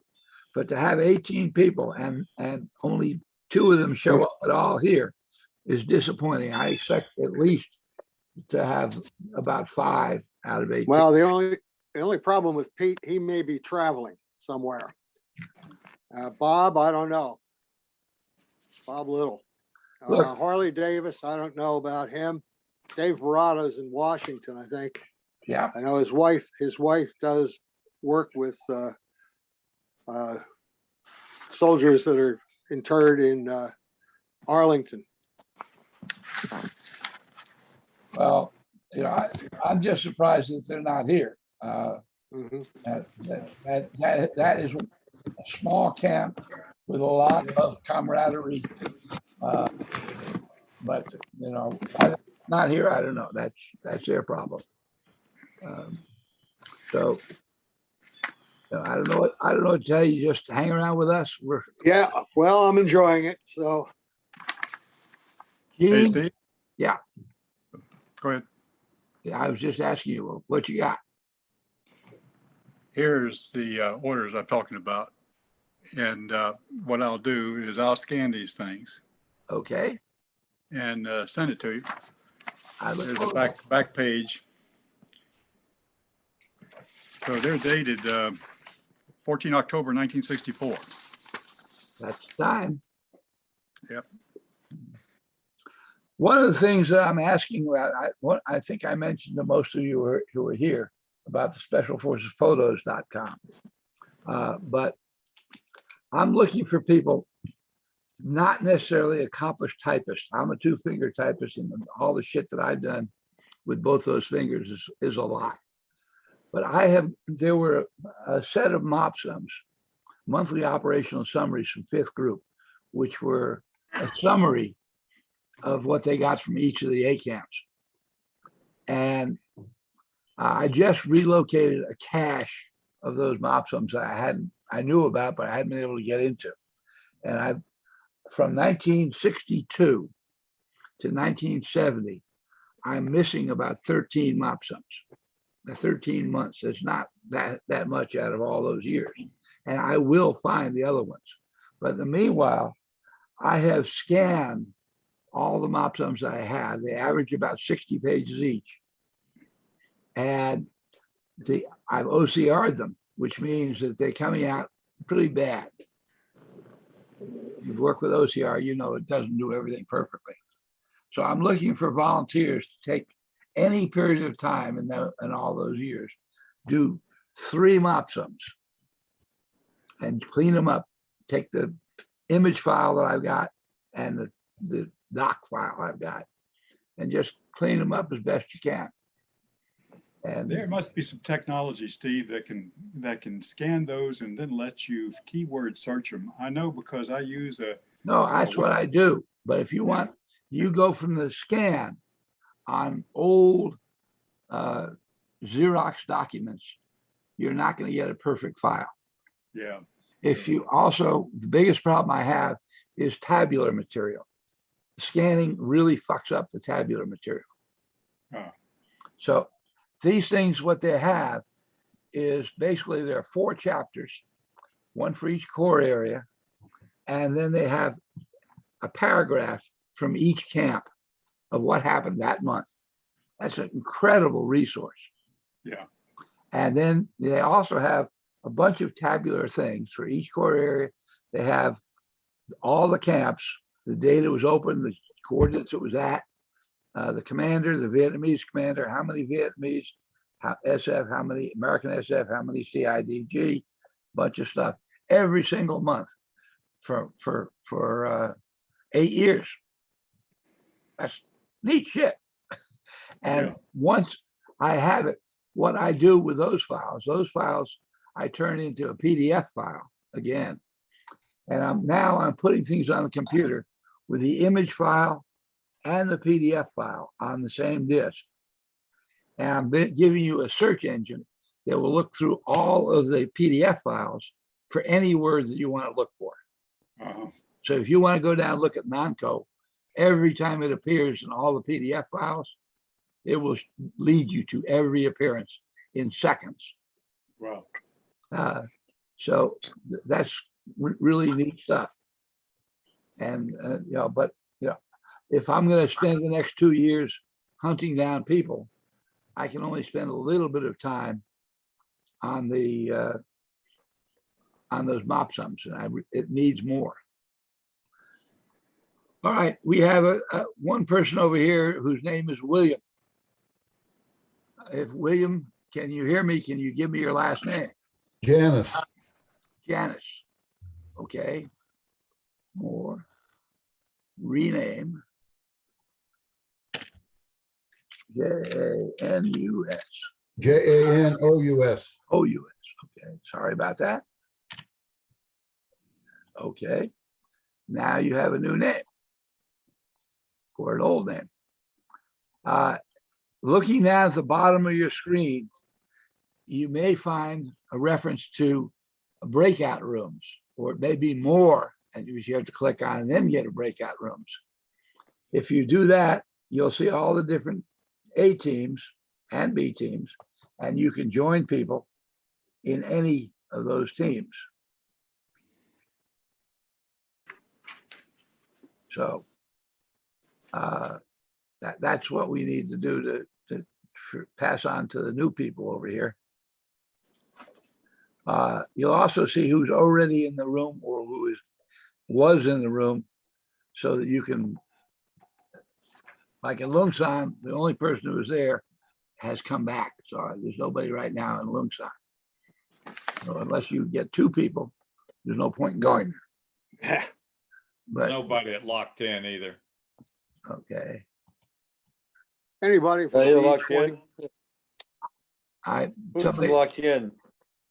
I was locked in, Booprang. I was on that one. When we get locked in? 67, 68. Oh, I was there in 65, 66. I missed you. I was a young guy then. I was too. Waiting to go somewhere. We all were, right? Absolutely. Hey, you asked about names. There was a Lieutenant Bowman at locked in when I got in, when I first went out there. And he's not on your list. okay, so Lac Tien was the camp prior to Booprang. Right. Booprang, that's right. A236 is where Lac Tien people should be. I went down there. There's nobody there. There was a William J. Bowman, and I do have an email address for him. I did speak with him, but he's not here. That's not our personal problem. Well, of course, you never know what he's got going on. He may not have been able to make it. Hey guys, I just came back from Duck Lop. I've got to run, but Steve, I just wanted to thank you for putting this together. I know this has been a lot of work, and over the years, you've done just a phenomenal job of documenting everything that happened in Vietnam under the auspices of Special Forces. And I just wanted to thank you, and I'm signing off. Well, I want to thank you for your support all this time. And the information I got, especially to get the 403rd people involved, was very, very helpful. Yeah, sounds good. I'm glad everyone's doing well. Be healthy, stay safe. And follow up on this, because I'm not Yeah, I going will. to put it here. That you guys under B23 get together, use what we put out here. Anybody from B23 remember a Lieutenant Whiteside? Probably he had been an enlisted man. Rich Whiteside. Yeah. And he also, let me open that.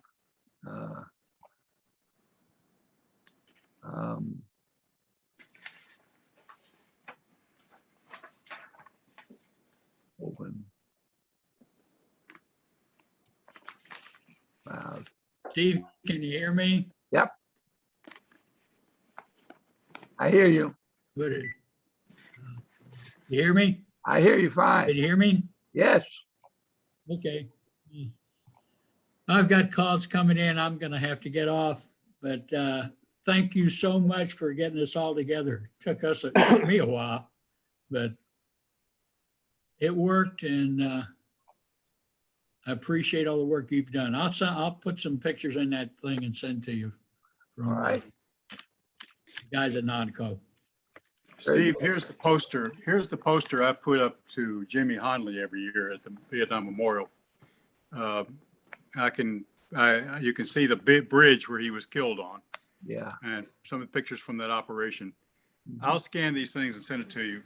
And this one I also put up for Stephen Peters, first lieutenant up at Bandon, killed on Blackjack 2-2 later on. So I put this thing up every year at the memorial. Well, also add them to the photos section. Yeah, I'll do that. As I say, I don't do much on the photos. So I'm trying to make it something that people do by themselves without my intervention, like the breakout rooms. And if you have problems with it, I'll try to help you. I know very little about it, except that I know it does work. And there are folders there for each camp in Vietnam for you to put things in. Or if you need more folders, I can add a folder or subfolder. Yeah. Whoever was asking about Rich Whiteside, he passed away a couple years ago, I believe. As I said, on each of the camps, on specialforcesbooks.com, there's a list of all the people at the camp. And for B-23 and B-22, it's a pretty current status. DEC is obvious, means deceased. Y means I know where they are, and YE means I have an email for them. So, that's a good place to look if you're trying. Is that specialforcesbooks.com? Right, all one word. Okay. And do not abbreviate it as sfbooks.com because you will end up in a gay bookstore in San Francisco.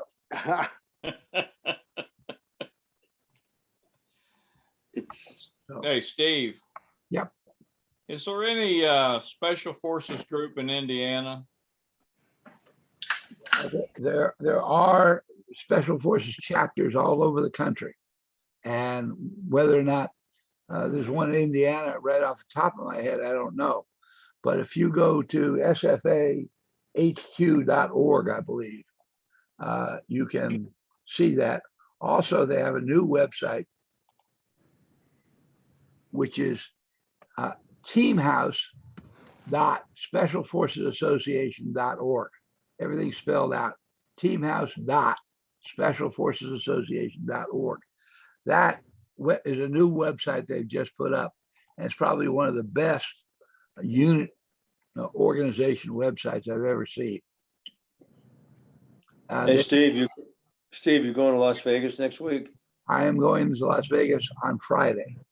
Okay, good. I'm headed there if all the pilots from Southwest don't strike. I'm going to go there on Friday. My wife and I will rent a car. We've booked a car. We'll drive out to Orange County, stay there Friday night and Saturday night, come back on Sunday and be bright, early awake on Monday morning in Las Vegas. I'm in Orange County. Let me know.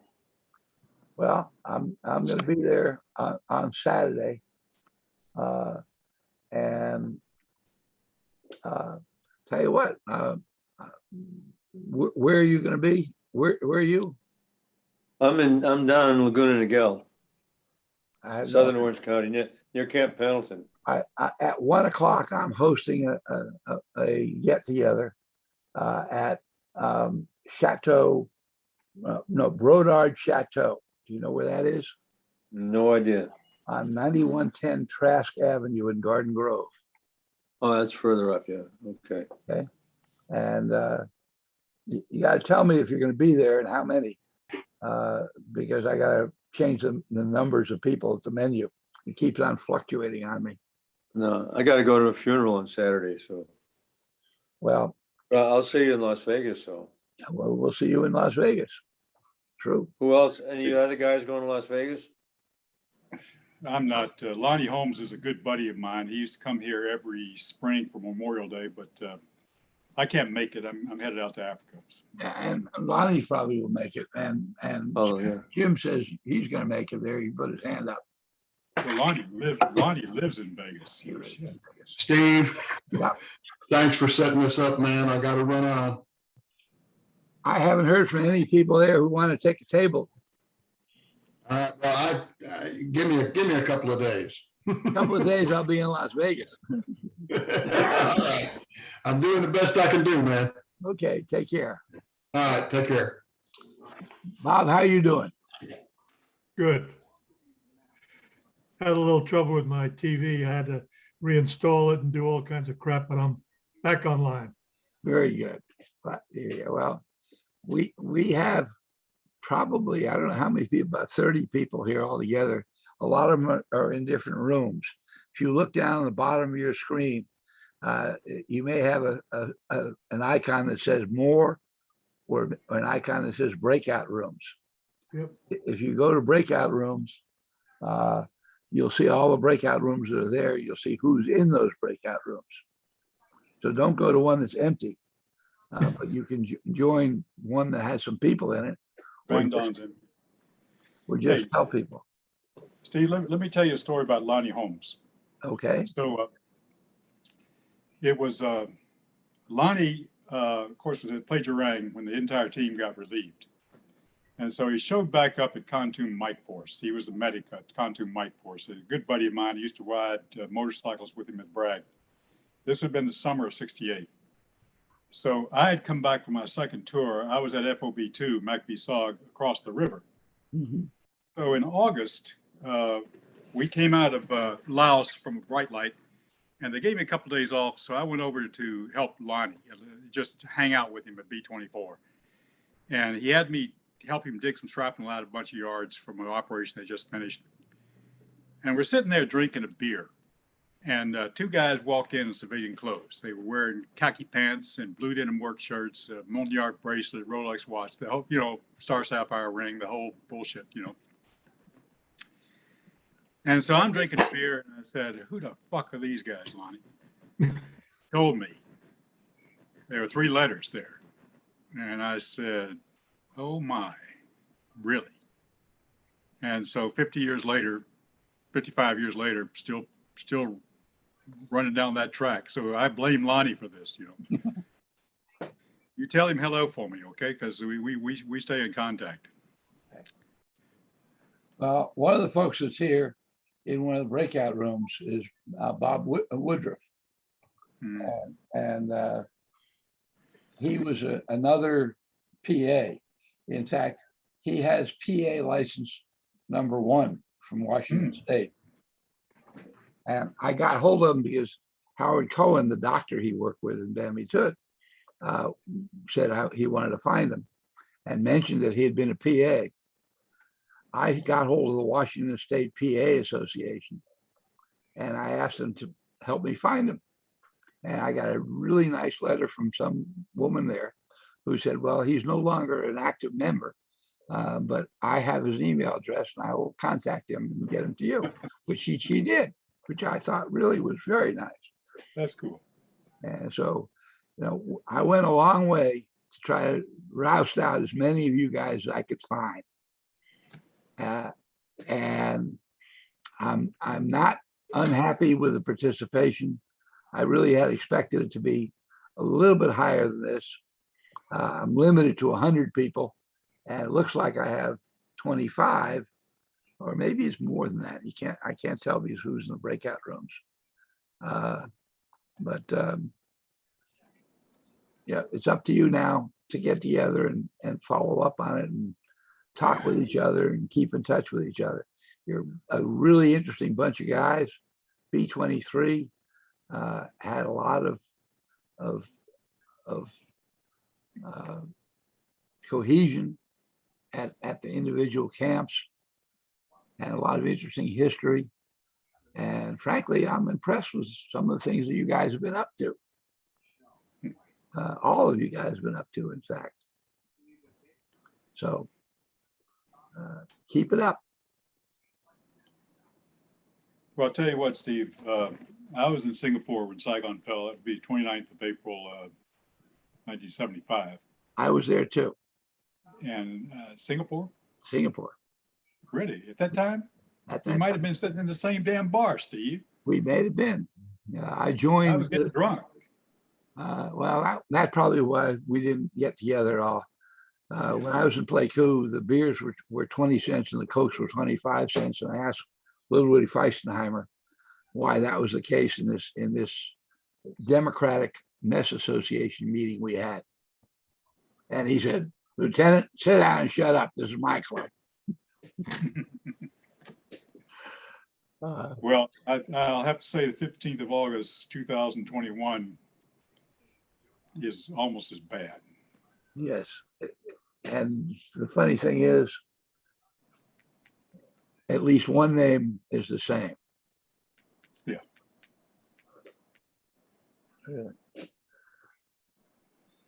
I was in Singapore.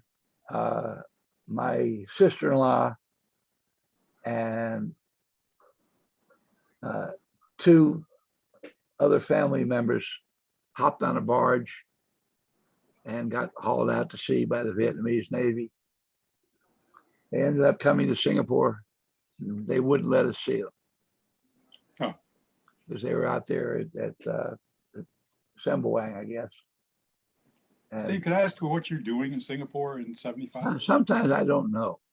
Oh, okay. I did a study in Hello. 1973. And are you there?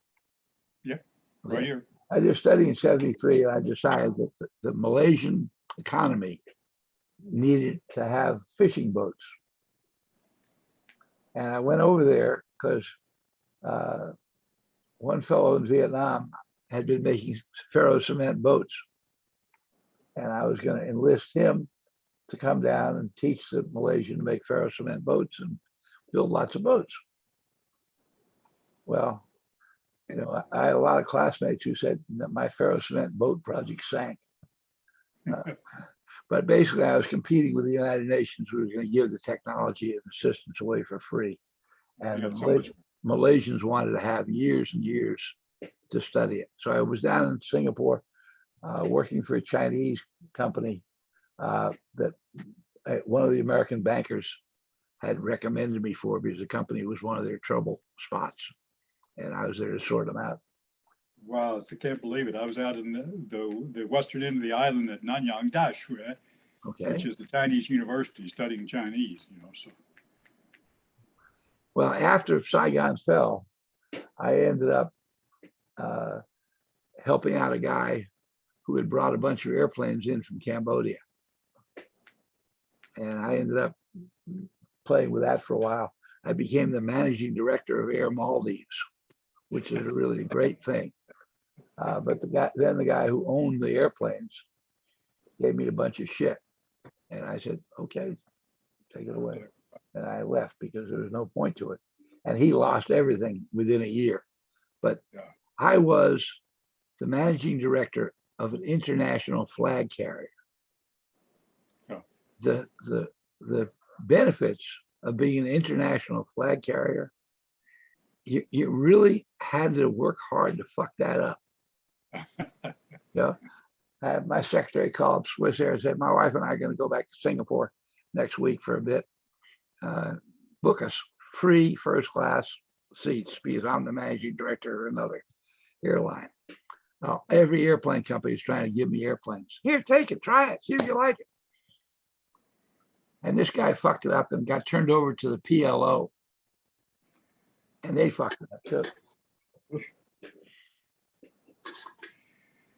Well, hush my mouth. Anyway, I've been on your site forever, ever since the internet started up. I'm looking at your work in progress stuff. It's I thought it was great 20 years ago. It still is great, you know. Well, over the next 2 years, it will go further. After the convention, I do B-24 and then keep on moving through the country. And do you have my twin brother's email address? yes, I do. Jack Williams? Yeah. Yeah. Okay. Because him and Bob Schaefer want to be in the B-24 stuff. Yeah. Okay. Well, I'm perfectly happy to have them there and hope they'll be active. I hope that the word will get around that this is going on and that more and more people participate. And you know what I try to show on Zoom is really not a great deal of complexity, but it still takes a little bit of effort to get everybody on the same page. Yeah, sure does. I tried to have a session yesterday, and some people benefited by it. Some people didn't. I benefited.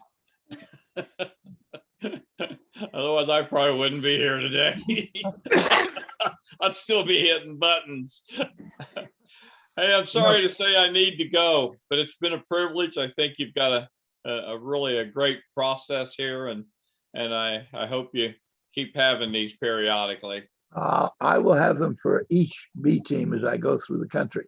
But as far as B23 is concerned, look to Clark, because he'll be the guy leading the activity as he has been in the last few years. And also, you know, do your own thing. It's your own camp. You got the list. When I sent you that email to link up here, it's got everybody else's email addresses on it. Okay. So Mr. Hankey, it was nice to see you again. I'll see you later. Take care. Steve, I have to leave. I have another Zoom meeting, but thank you very much for organizing this, and I appreciate it. Hope to see you again soon. Okay, take care. Steve, I'll hang out with you for a little bit. I was just thinking about this Camel guy, Clemmer, the boxer. Tough guy. But the funny thing about it is, I don't know why we were still using Morse code back then, when you had KWN2A voice radios in every camp. But the Army, I guess, decided that they were still fighting World War II and communicating with the guerrillas up in the Philippines. And so we all learned code, and we had to send our daily reports by code. Well, I can remember the fist, the way each of those damn Camel guys would tap his key.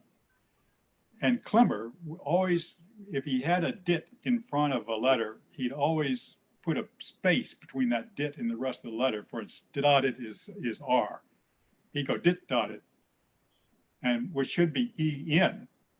But you had to just, when he was sending, you had to just think about that, because he would always, I finally told him that. He wanted to fight me, but I said, look, you're not doing it right. So it's a funny thing, and little things like that stick with you, you know? Well, I have been, thanks to you guys who insisted that I include them, talking with a lot of ASA people. And Dewey Quinn is one of the guys who's here. He's not watching at Bammy Toot right now. But I learned a lot about what they were doing. I mean, there was a guy in the shack on the side of the berm as a camp. Yeah. But they were all S qualified. And I think as a rule, they always volunteered to participate in the activities of the camp. Somebody had to stand guard or watch the radio or something. They would do it. So I think they're recalled at the camp with some degree of fondness. And the people asked me, you forgot this guy. So I added them in. But as a result, I've had to look at that from a different perspective. I just had a list, 403rd, bang, these are the people. What were they actually doing?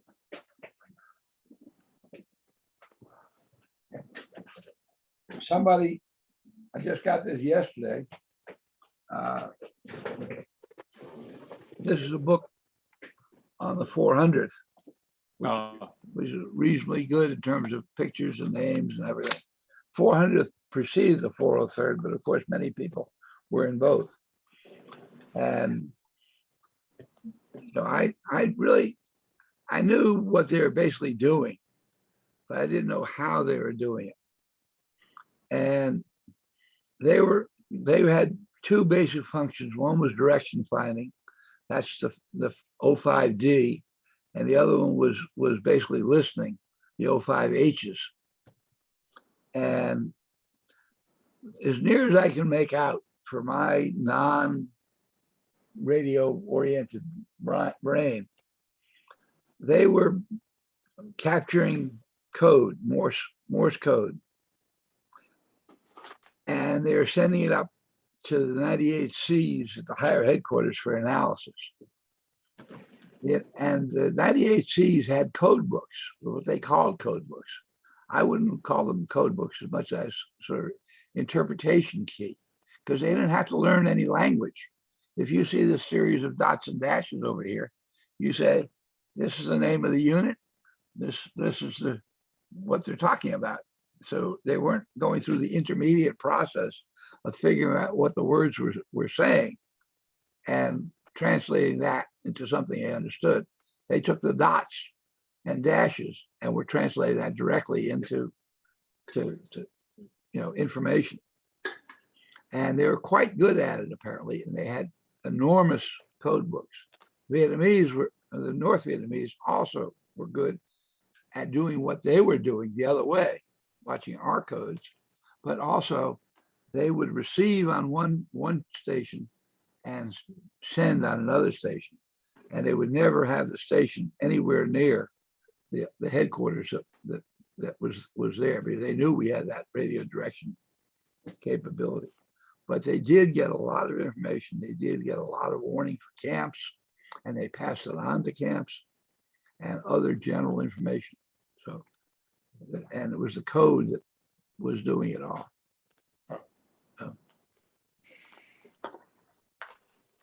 Yeah, at that operation that I spoke of in November of '66, we captured 2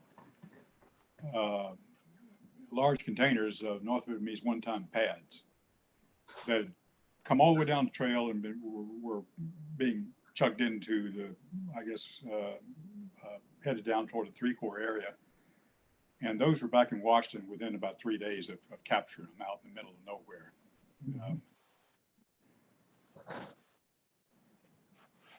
Well, we had a bit of a problem ourselves because SOG was a Navy operation. You might not consider it that, but they didn't have S1, S2, S3. They had Op 10, Op 20, Op 30. And they also used Navy equipment to include the encryption machines. And they're high-level encryption machines at Da Nang, Saigon, and NKP. Apparently, they were the same encryption machines that the Walker family had passed information on about. And I get different stories.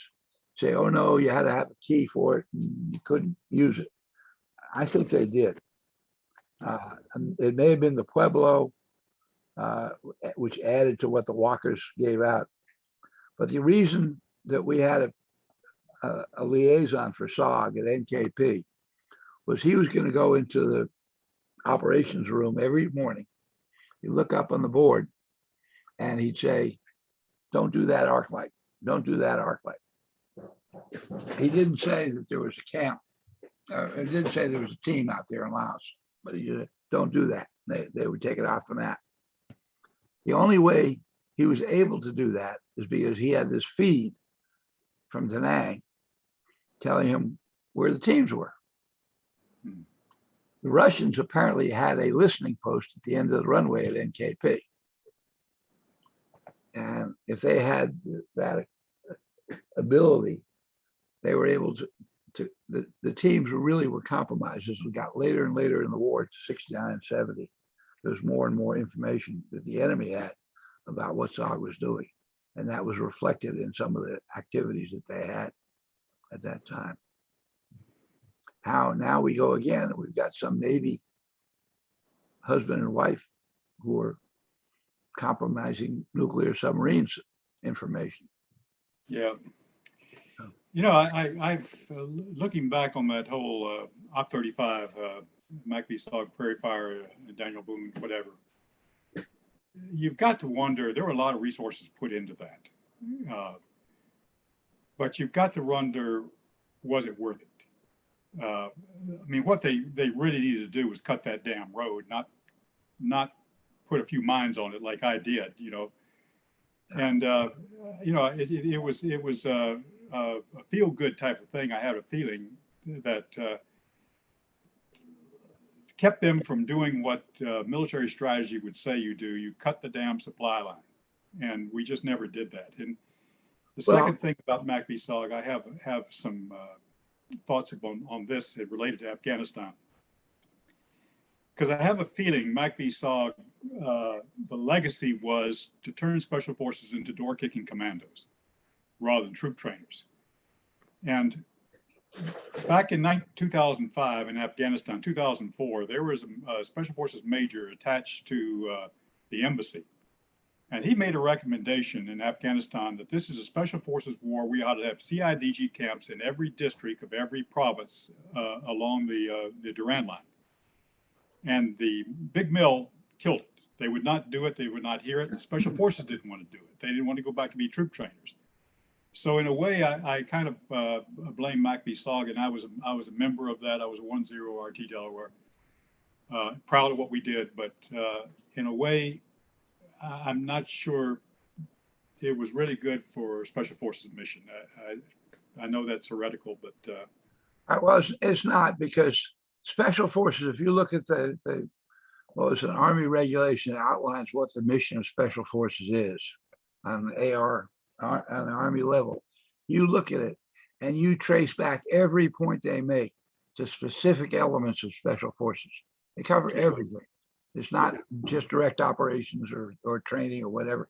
They cover it all, and it's all there. And you can see all the units in Vietnam that were the parent of that concept. They brought it all together into that AR. Now, the main point that you make over there was, why didn't they go after the trail? Well, they did, or they wanted to. And this is a free magazine from VUFH.org. And this is the second out of 5 magazines that's currently up there.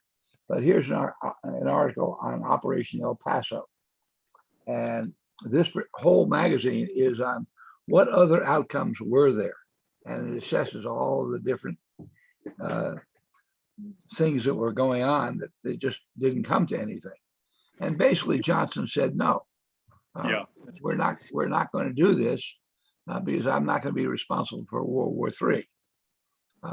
But that was wrong. It was wrong. Going into a war, if you're going to do it piecemeal, that's obviously not the way it's supposed to work.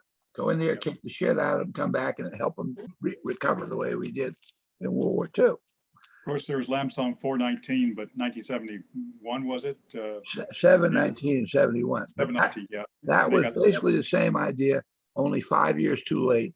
Yeah, exactly. And they wouldn't allow the American advisors to participate. Just as in Afghanistan, the Vietnamese did well when they had air support and advisors.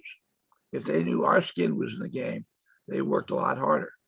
The Vietnamese in the Cambodian operation in 1970 were like a knife going through butter. They really worked out very well in Cambodia. And what they didn't do was, for lack of good structure, in 719, but there's a precedent for it. They originally had Project Delta doing something called Leaping Lena, which is supposed to be the SOG mission in Laos in 1964. They trained a lot of Vietnamese, a lot of people in tree jumping with uniforms out of the Forest Service in the United States, helmets, baggy shit. And then at the last minute, they said the American team leaders can't go with them. And that totally fucked up everything. Excuse me for a minute. Yeah.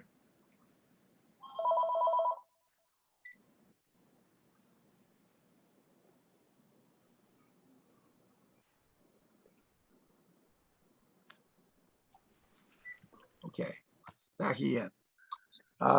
So they did it without the American advisors. It was a total disaster. And therefore, the SOG mission went to SOG instead of to Delta. Yeah. So if we don't learn, the big mistake probably was in Korea. You got a perfect record for 200 years. You go into a war and say, okay, we'll settle for a tie. Yeah. And then you go to Vietnam and you say, well, we'll settle for something less than a tie. Mm-hmm. And then you go into Afghanistan and you let Pakistan sit there for 20 years and organize and run the Taliban. Yeah. I just, So- I just never understood that. And I spent a lot of time in Pakistan. I know 5 years in Pakistan, 4 years in Afghanistan, so I know the place. I don't know, you may have a different impression than me, but I think that what Special Forces did in Afghanistan was the essence of what Special Forces could do. And when they kicked out the Taliban, they should have turned around and say to Karzai, okay, we kicked them out. It's all yours. We're going home. If they come back Yeah. again, we'll kick the shit out of them again. But the Army, in all of its wisdom, said, well, we got to give somebody else a chance to play in the sandbox. So you end up with Navy SEALs on the top of Tora Bora or whatever it was. And what the fuck is a SEAL doing on top of a mountain? Yeah. Well, just not to hijack this thing into Afghanistan, but it was a ready-made thing for CIDG camps. I mean, that and the Phoenix program, the CIDG program and the Phoenix program would have worked like gangbusters there. So Yeah. just But we didn't need to do that. We should have just get the hell out. never of had there. regular, you should have never had the 10th Mountain Division, 101st Airborne, 82nd Airborne. You didn't need them there. You needed not more than 20,000 troops in the whole country, and it should have been a special forces war. Yep. And it just, the Army would not fund that. They don't get promoted for that, so. But, you know, go in, win, or give it up, get out. And don't give it up the way they did this year. God almighty. So we got some people coming back from the breakout rooms. Dewey, Yes, I'm here. how are things at Bambi Tut? It was very interesting. There were other people riding elephants out there besides the ASA group. So it was quite interesting hearing from people, hearing some of the stories. It's, yeah, it reminds me of the reunions I go to at Fort Bragg every 3 years with the ASA teams that were in SF. And really is good to hear from people. Well, within the Special Forces community, ASA has a pretty good reunion element together. SOA is good, but there probably were 500 ASA people or more involved in Vietnam, which surprised me when I got into it. And there's about 6,000 people in SOG, so they had a much broader spectrum to go for. But you guys have done well. I remember John Bice a long time ago. Oh, it's so sad to see him go. But any of the guys from ASA who went in with the 403rd in September of 66, we went over there on a ship, and then we got there and they dispersed us and we started working. But many of the original people that went in extended multiple tours. As I was just telling everybody else here, I just got this book in the mail yesterday. Oh, yeah. John Malone's. Yeah, John Malone. Yeah.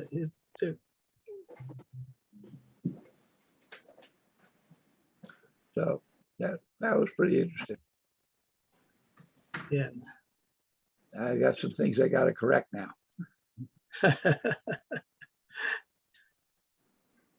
Yeah, John Malone is focused mostly on the group in Okinawa. But that's what the book is about, Okinawa. Yeah. But he's got a lot of stuff that lead up to here. And the number of people who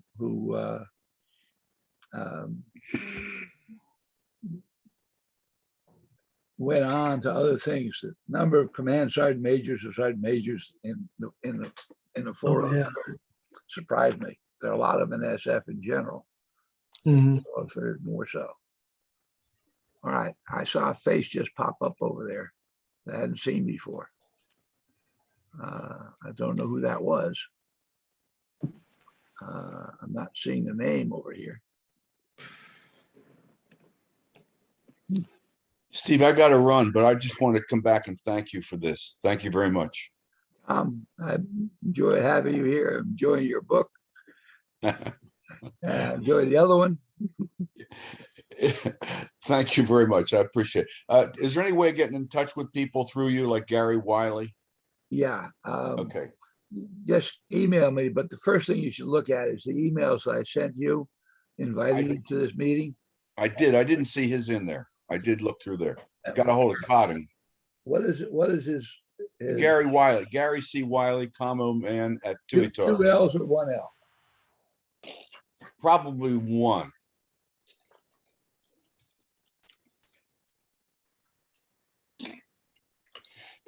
Works pretty good. Hey, Steve, what's your email address? I want to send you a copy of these orders here. I just took a photograph. Sherman1@flash.net. Sherman1. Yeah.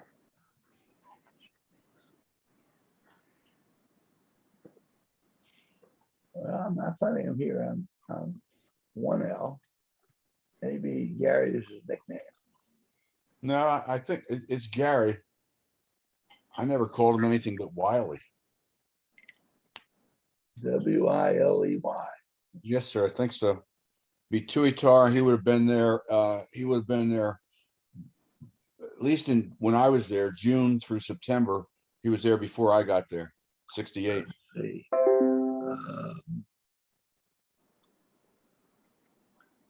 Cancel. Open. 231. Yes, sir. Open, browse, 231.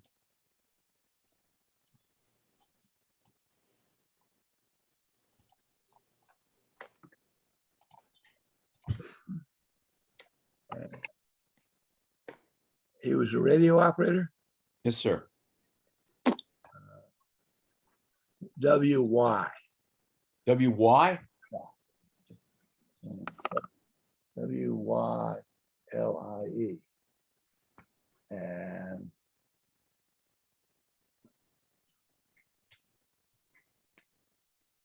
Gary L. I believe that he was in Kansas City, Missouri at one time. I can't get him. He's Gary D. Wiley. But I would suggest searching for him under the name Glenda K. Wiley. Okay. And I think that's his wife. Okay. And as I said, I wasn't able to find him in Kansas City where he's supposed to be. Thank you very much for doing all this. I'm very grateful.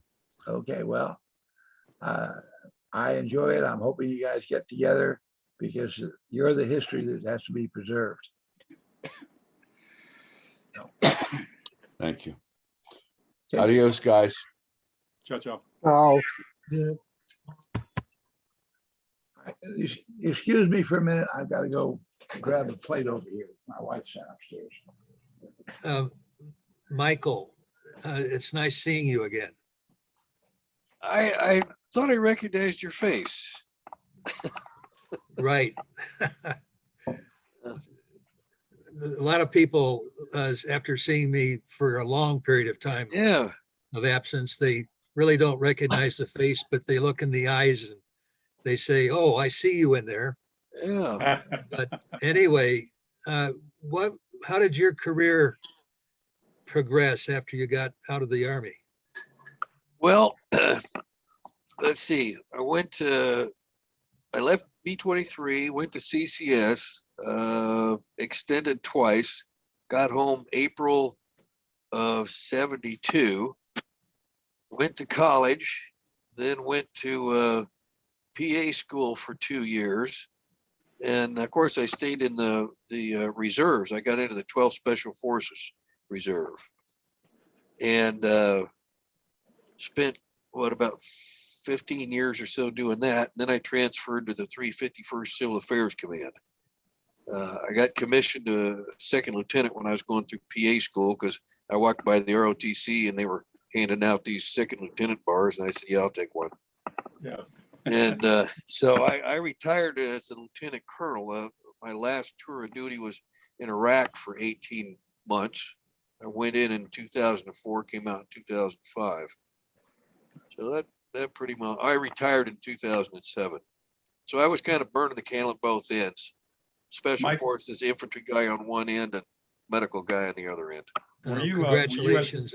That's a stellar story. It's really great. You know, so many of the SF medics ended up going into the PA program, and No, it's different. The PA program was to take advantage of Special Forces medics and all the. well, that's true. That's true. Yeah. Mike, were you Yeah. out at CCS when Mad Dog Schreiber was there? That was before I got there. Yeah, I think he died at 69, wasn't it? I think so. Yeah. So Yeah, but, there is a book being written about him. oh, Gordon really? Denniston. Yeah, Gordon Denniston, who was a helicopter gunship pilot, working with FOB2, and later was quite an accomplished guy. Right. He has decided to write a book on Shriver. He's been in contact with the family, and he's up to 500 pages. It's going to be quite an interesting book. So just to alert you guys that this will be coming out. As the medics, we inherited Klaus. We inherited his dog, and I've got photos, all kinds of things about his dog. Well, yeah. this book is supposed to be pretty incredible, and it may be that Gordon will bring a copy of the first edition down to Las Vegas. So He's supposed to bring it to Las Vegas. He's part of the author session they're going to have in Las Vegas. What's the author's name? Gordon Denniston, Denniston, lives down near Mobile, Alabama. And what's his relationship to SF? He was a gunship pilot, and he flew. He has video of the trail, because he'd be flying over into Laos taking videos while he was flying his gunship. Right. And later he became a personal helicopter pilot to Stilwell. Yeah. The General Stilwell, was it? Anyway, he was a gunship pilot, so he's in the Special Forces Association because of that. Yeah. But it's supposed to be quite an incredible book. Now, what people don't know, Gordon went to the University of Alabama, where he knew me and my brother. Then he went over to Iran to train the Iranians in helicopter gunships, and came out after the revolution there. Really, it was almost an Argo type of thing of getting out of the airport. Wound up building the wings on the B-1 bomber, and then went into healthcare along the way. He's an interesting guy. Anyway, that book should be there. Steve, you probably know all about that. Well, only the book is supposed to be there. Yeah. Well, Gordon wanted to get a CMH for Mad Dog, and the problem is the CMH is not given for a body of work. It's given for a specific action, and so it's hard to write up something that the body of work over a course of 2 or 3 years deserves some recognition. It's a point type of thing. Interesting. Look, I have another website, and I'm going to type it as a message to everybody here. And it is www.sf-soa.com/2021. In fact, I put it in the email. It was in the email before, and one more slash. Anyway, if you go there and look up the time for the Special Operations Association authors session, when I get to Las Vegas, my plan is to put my Zoom link to that session. Oh. So if you use the link you used today to get there, at the time in Las Vegas for that, you should be able to see it. Well, I'd really like to see that. We met Gordon when we all went back to the University of Alabama together after Vietnam. So I've known the guy forever. I'm surprised he's writing a book because he's somewhat dyslexic. You know what? He used to say that he was qualified to build the B-1 bomber wings because of a degree in social work from the University of Alabama. Steve? Steve? When you sent out that email address, you put a comma instead of a period. Oh dear. I think it's SOA dot. I think that's a comma you got there.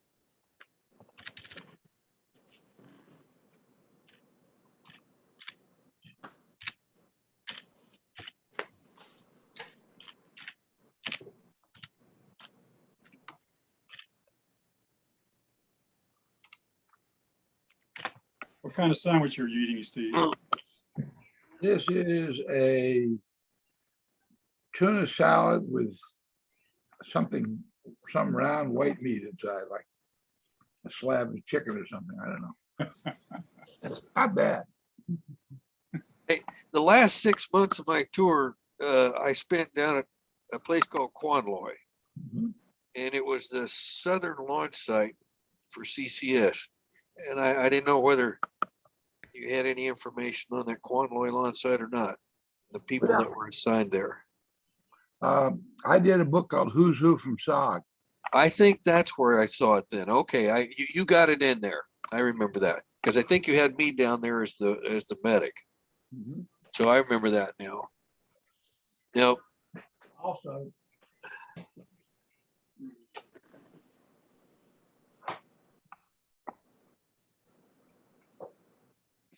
this is my latest thing that's going to be introduced.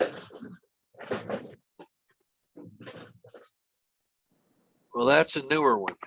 That's brand new. This is a 9-volume set. Holy smokes. Of all the SOG annexes to command histories. And I'm introducing them there out there at SOA.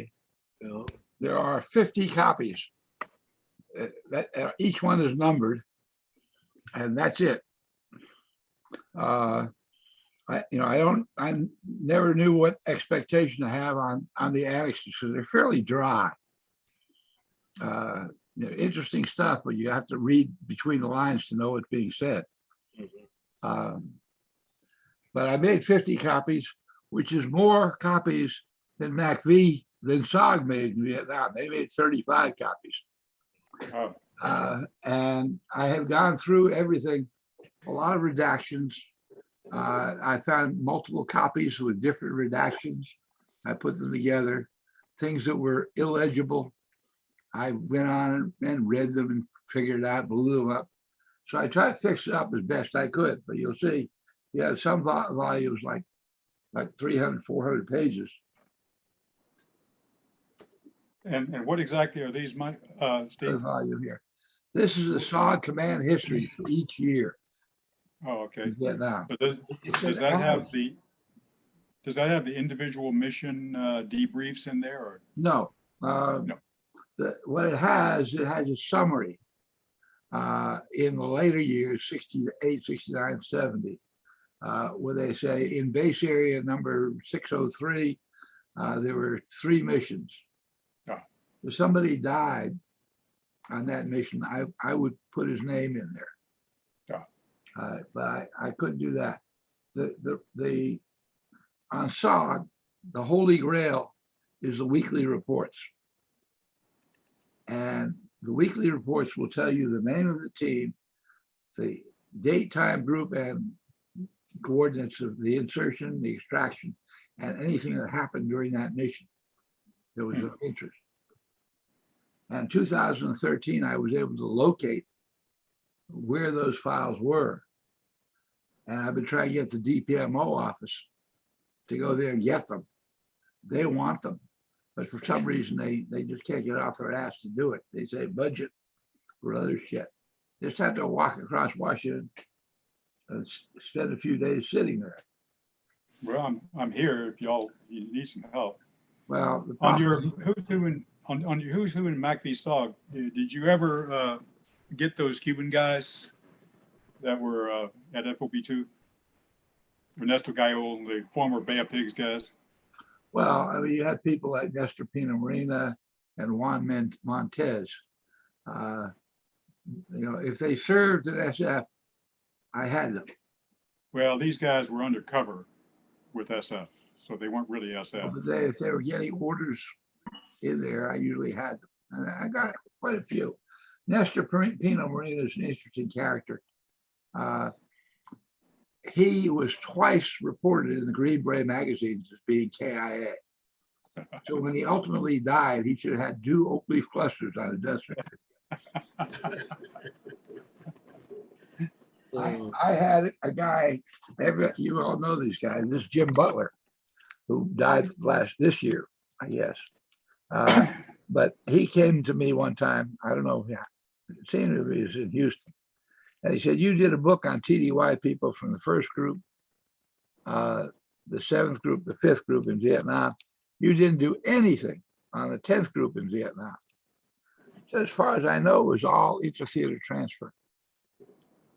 And he said, no, I went TDY from Fort Devens, and here's my orders.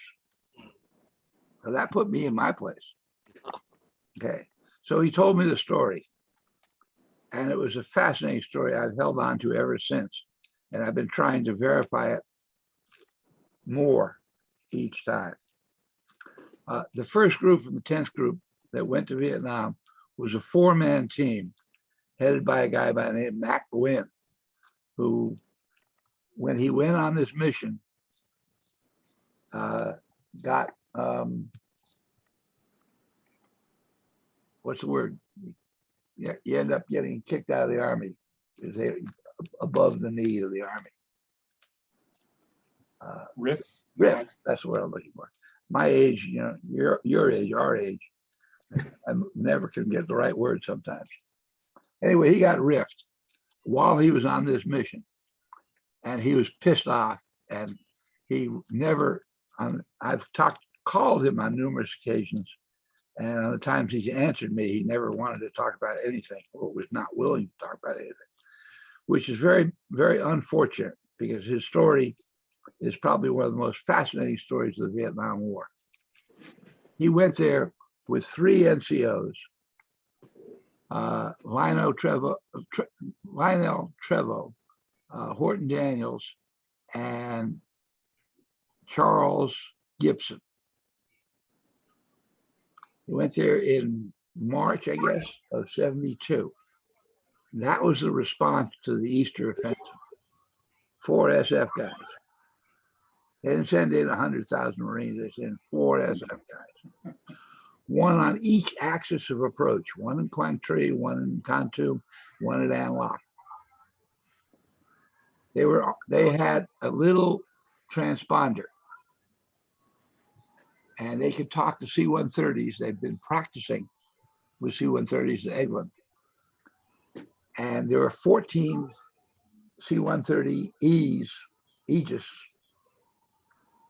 whatever, in Thailand, that because the North Vietnamese had so many anti-aircraft weapons in Vietnam, that nobody else could fly as a FAC. Anybody flying a little tiny FAC would get blown out of the air. So they would communicate to the C-130s. The transponder would give their position, authentication, then an azimuth and a distance to the target they wanted to hit. They sent it to C-130. The C-130 was so sophisticated, it could hear the ignition on a truck, and it had a 105 sticking out the back. And it could hit that truck on the first shot. Wow. But they also could talk to the B-52s. And Abrams decided there would be a B-52. All the B-52s on one day would all come into the same place.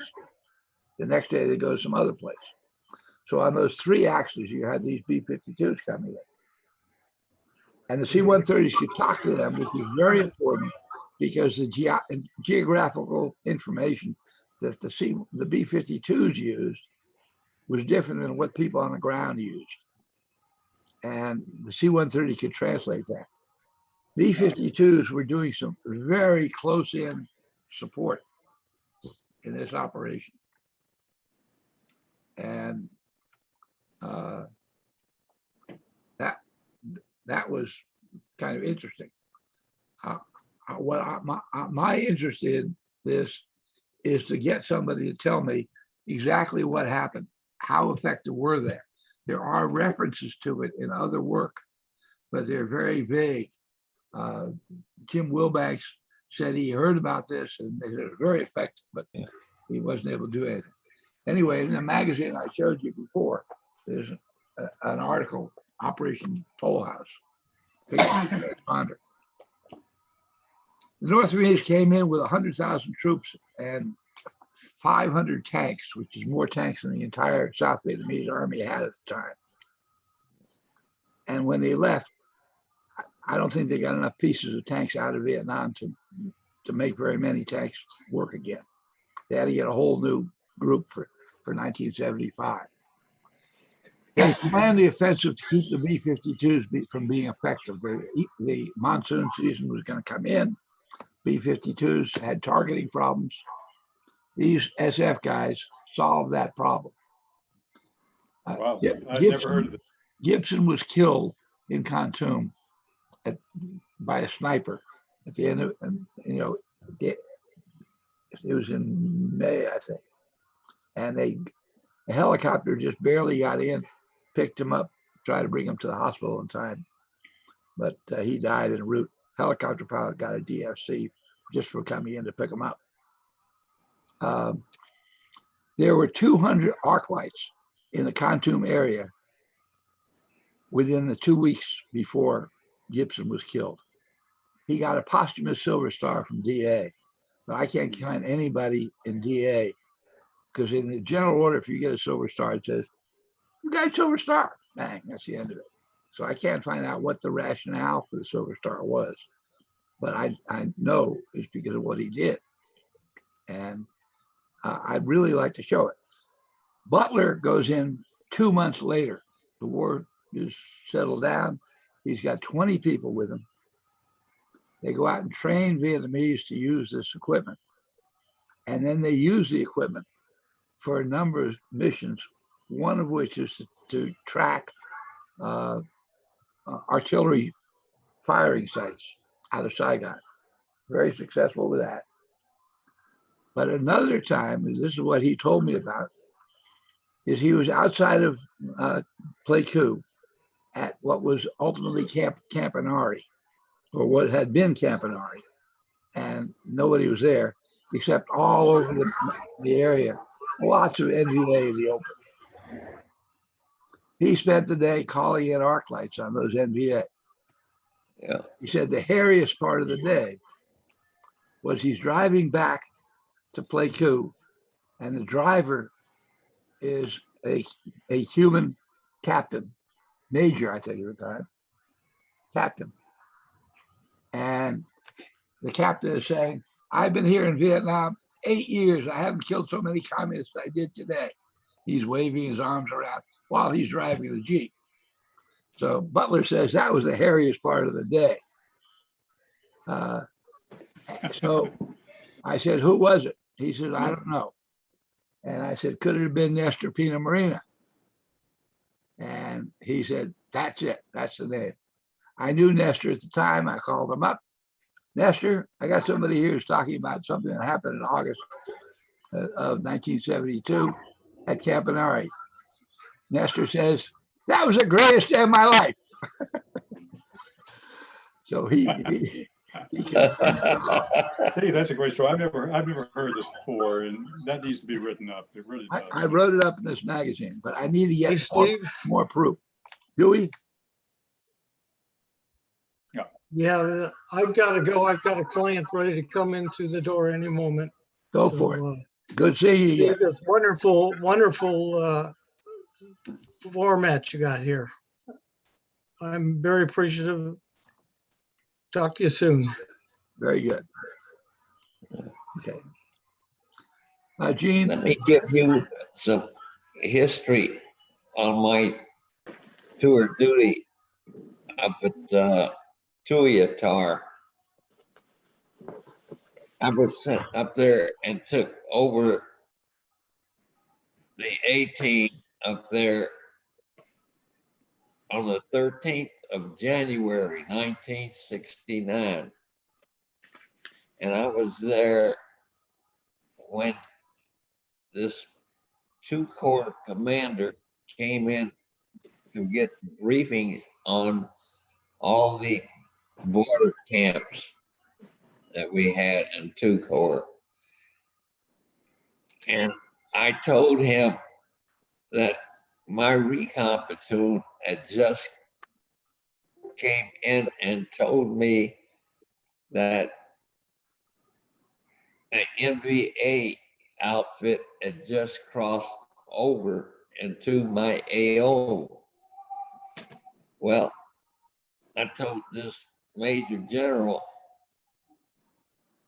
that in 48 hours, I would be in contact with him and I would have at least 2 of my companies, a Manong and a Jirai company. We would be in contact with them in 48 hours. Well, it turned out that we made contact with the E-19th NVA Regiment in 24 hours. We were in full contact with them. And we called in for some air support.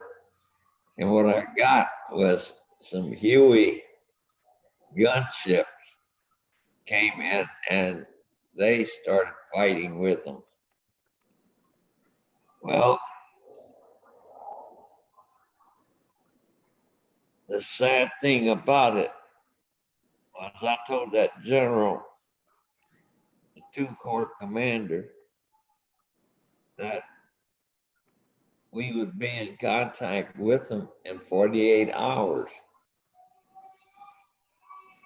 Well, in 24 hours, I had declared attackee because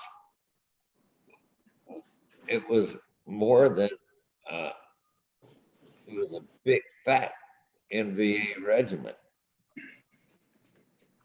And I managed to get 3 POWs out of it. I had to really bribe my mount yards to get me a POW. Well, they bought me 3 of them. And I had tied them to a teakwood poles I had in the camp. And I carried my interpreter, Nawet was his name, out to talk to these guys. And the first one, I grabbed him by the arms and thighs and I said to him, this guy will make a late afternoon snack. And the second one, I grabbed a hold of his thighs and his arm and said, well, he'll be a good supper tonight because my Manong yards, they were cannibals. And the third one, I went up to grab a hold of him and he had his hands tied behind him, behind the teakwood pole. And he slid down to the ground, pissed all over himself, slid to the ground, and in Oxford English, he said to me, do not eat me. I will tell you any and everything you need to know about the E-19, which was the outfit that he came with. And turned out that the E-19 was designated being the unit going into Saigon with the tanks to overthrow that place. Well, the biggest mistake I ever made in my 22 years in the Army was this Major General had sent a captain out. He was a paratrooper. He wasn't a league. He had master wings on his chest. And he offered me a battlefield commission to first lieutenant to come into the train to run his 2 shop. And I'm going, okay. Well, the 5th group commander I had, and I can't remember his damn name now. He told me, he says, look here, the work you've been doing out there at Tuyatar, he says, they want to give you a silver bar to work to run his 2 shop. He said, if you want to turn your beret in to become a leg 2 shop guy, he says, I would not accept anything less than captain. And I told my group commander, Aaron, I think was the group commander, 69. He said, what you ought to do is tell that general you'll run his 2 shop for him, but you didn't want to do it with no less rank than captain if he's going to give you a battlefield. He's so good. Well, after that contact was over with, I think, the end of the month, 1st of the month, Colonel, I think his name was Aaron. For some reason or other, Colonel Aaron was the group commander in 69. Aaron was the group commander in 69. 69. That's why the name Aaron's. Trey, what's your last name? What's your full name? Vincent A. Orm Jr. Say again? My full name is Vincent, middle initial A. Orm, spelled O-R-M-E. Gotcha. Jr. There you are. Okay. So Colonel Aaron told me, he said, I wouldn't accept a damn silver bar.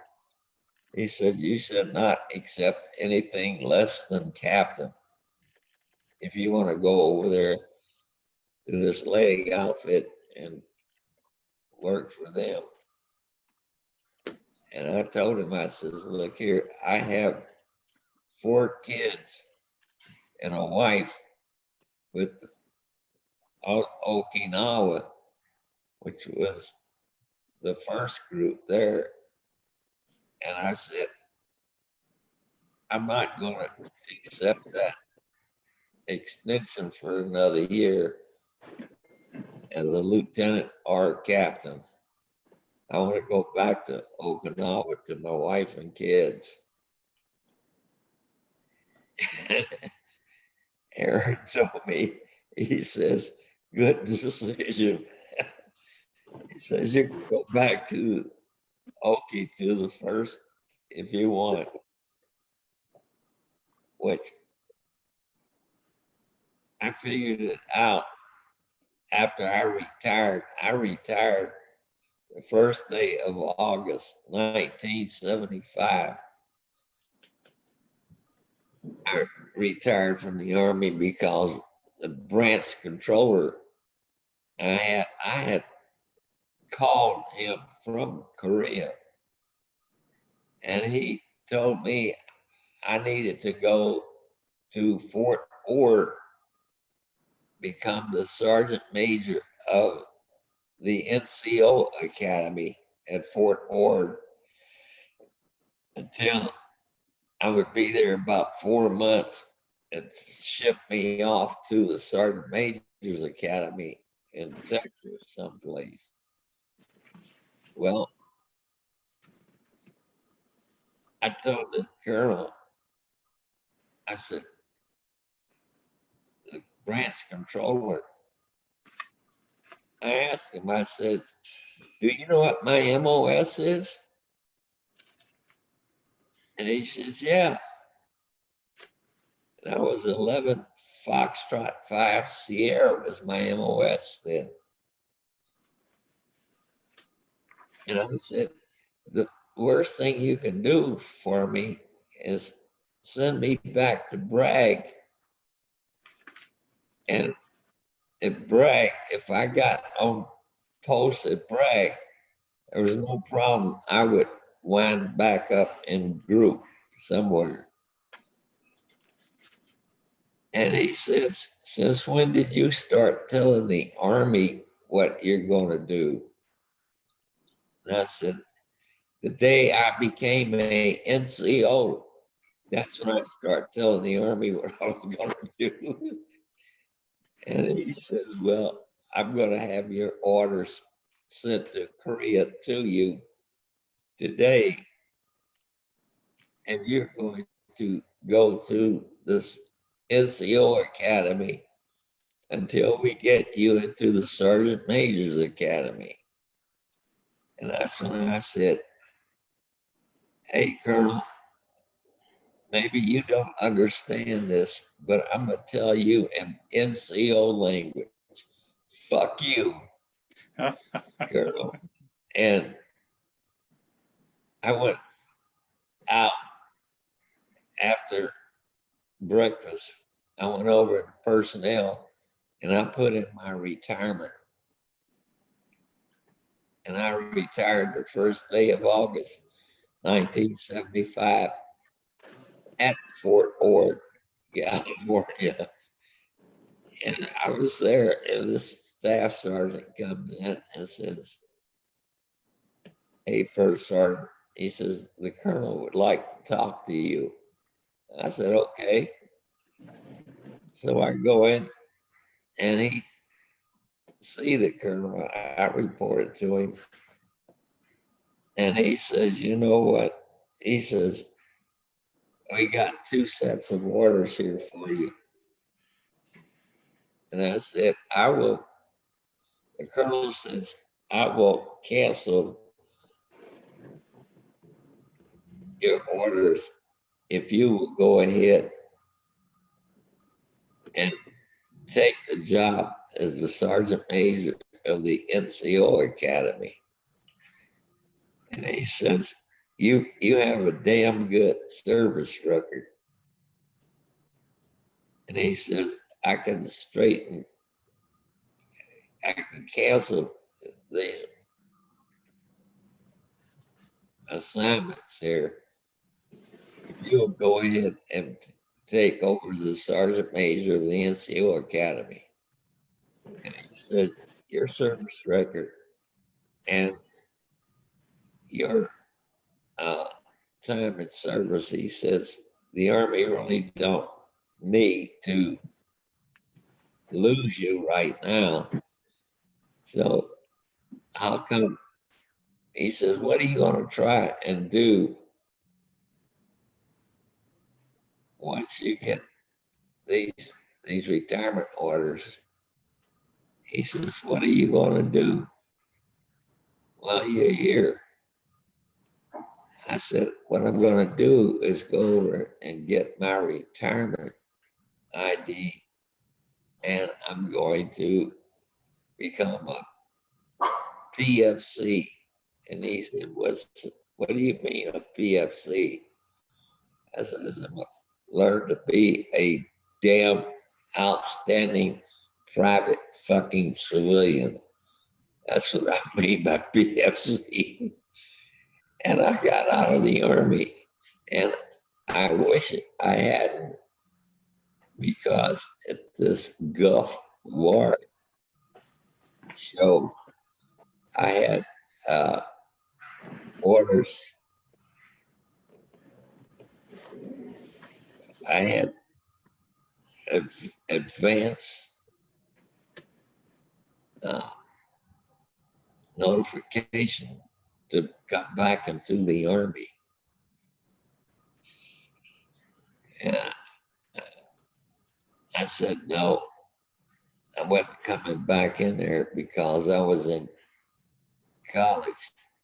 My wife told me, she says, you need to complete your 4-year college degree before you let the Army call you back. I said, okay, good. I'll do that. And I've been a private fucking civilian since the first day of August of 1975. Well, I have my Bachelor of Science degree in college, which I got that from Liberty University in Richmond, Virginia. So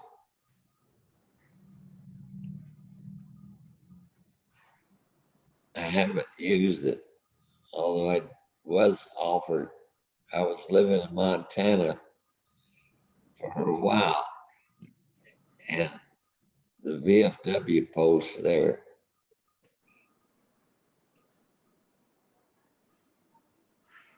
they had this Veterans in the Classroom program going, and I was offered a job as a temporary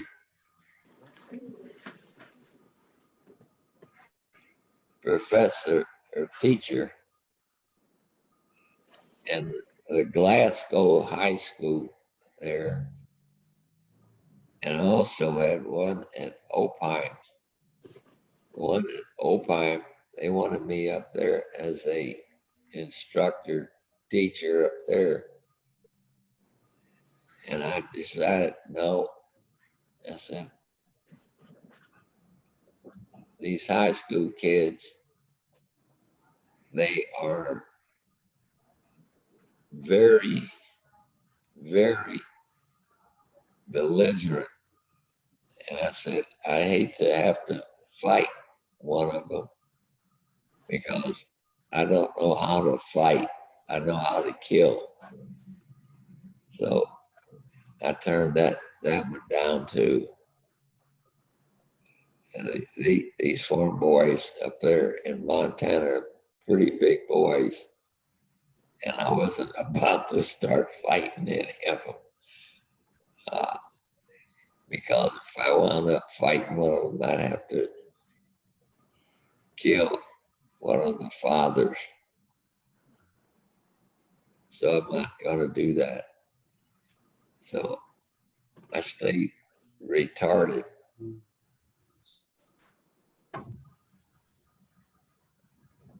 And became a good private fucking civilian.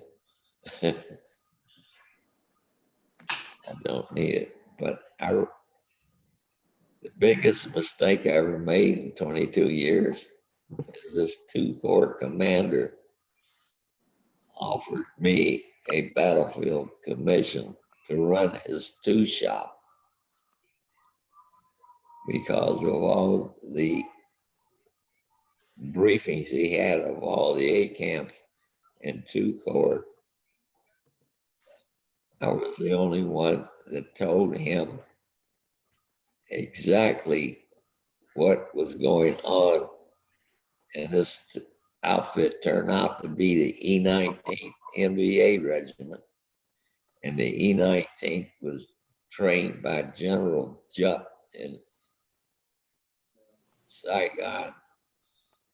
Not in Saigon. Yep. Hanoi. And these guys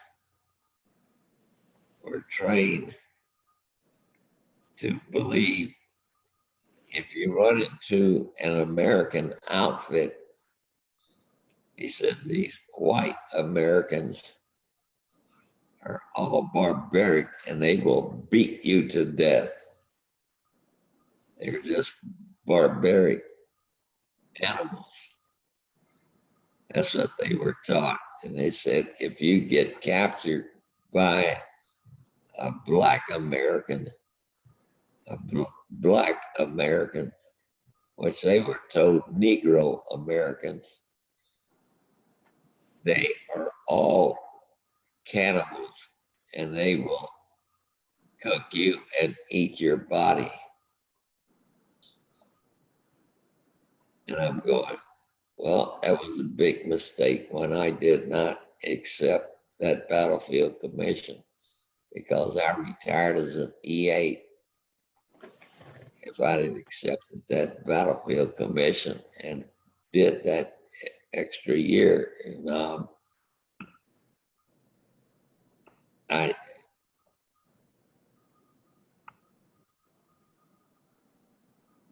I probably would have been retired drawing captain's pay rather than E8 pay. But my position at Tuiutar, I had 2 companies of Gerai, 2 companies of Manones in the camp. And their families did not live inside the camp with me. They lived outside the camp.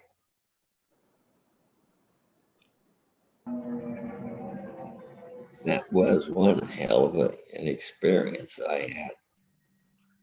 I thought. I think the rule is that everybody runs into one asshole in their career, and that's the time they leave the service. In your case, it was way at the end of a long period of service. In my case, it was after my first tour. And the guy says, Lieutenant, the Army tells you where you want to go. You don't tell the Army. And I said, the Army tells me I'm going home in 90 days. Well, that was the worst 90 days of my Army career, but I went home after that. You went home after that. I tell you who told you.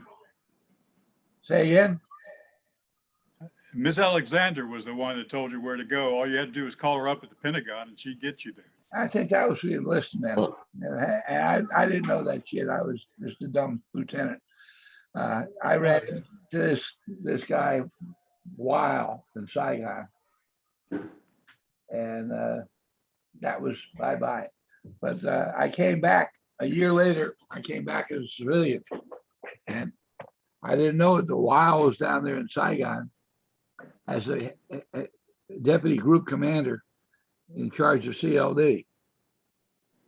And I had some friends who were working in CLD still, and they were helping me with things. Weil looked out the window and saw me there one day and started screaming at my friends saying, "Get him off my..."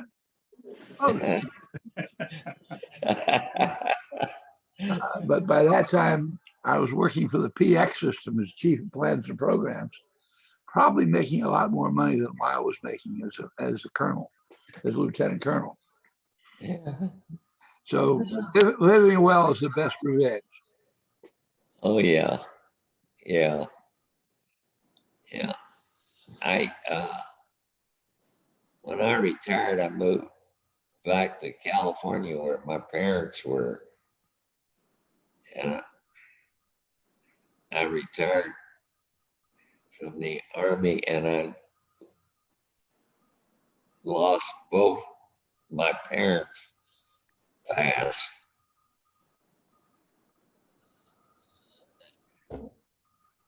And then, well, I'm living in Arizona now,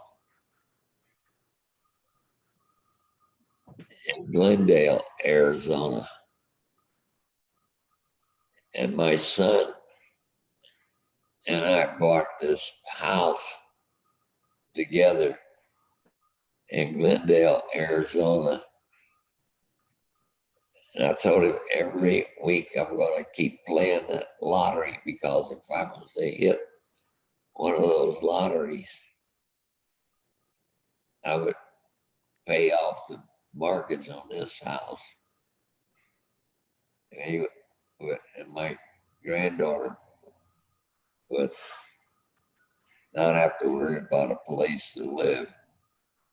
I would pay that off for him, but I would be back in Montana, a place called St. Marie, Montana, which is 17 miles northeast of Glasgow, Montana. I would be back there because that was the only place I ever lived that was better to me than any place I would have lived in Arizona or California. I'd like to ask Steve a question. Sure. Steve, are you aware that that Bill Janis was involved in writing a history of the fifth group? I think it was the fifth group, wasn't it, Bill? Was this the 1971 history that they did? On each B detachment or each C detachment? Ask Bill. Bill, you were involved in a history project? Yeah, I was on my way out of country, left B-23 when they shut it down, went to B Company, they shut it down, went down to Nha Trang, and I had about 3 weeks left in country. This was right around Christmas time. 1970. Of 70. And yeah, I thought I was going to loaf for about 3 weeks on the beach there, and they locked me up in the skiff and said I had to write the history of B-23. A B-23 or B-23. Yeah, I'm not sure. B-23. Were you guys down in? It was a history of C2, and I have that as part of a total history of the group that was written as group closed down. You went through all the filing cabinets, pulled all the documents, and put something together. Each staff section, each C detachment. And it was pretty good. There were a couple of parts of it that were classified and separated from the originals. And that created a bit of a problem when I tried to find it. Because nobody could tell me where these few chapters were hiding until I finally discovered that they had been classified differently than the rest of the document, and therefore were unavailable. The guy down at 4 Corps, which was the most classified part of this thing, because it kept mentioning Cambodia, did a really interesting job. He did a very good job. He had a lot of other people who were giving him information beside the documents. And I thought it was a good report. It was longer, about 800 pages, than all the rest of the other sections combined. If you can remember anything about that report, as I said, I have it. That was called the history of the CIDG program in Vietnam or something of that sort. In fact, why don't you guys keep up the discussion? I'm going to turn around here and look for that. Maybe to it, wasn't that B-23?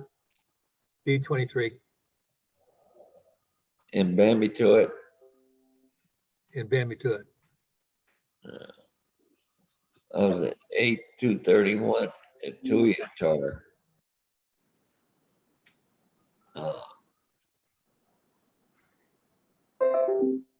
And that's where I enjoyed that tour. In 62, I was down in Fort Corps at Makwa.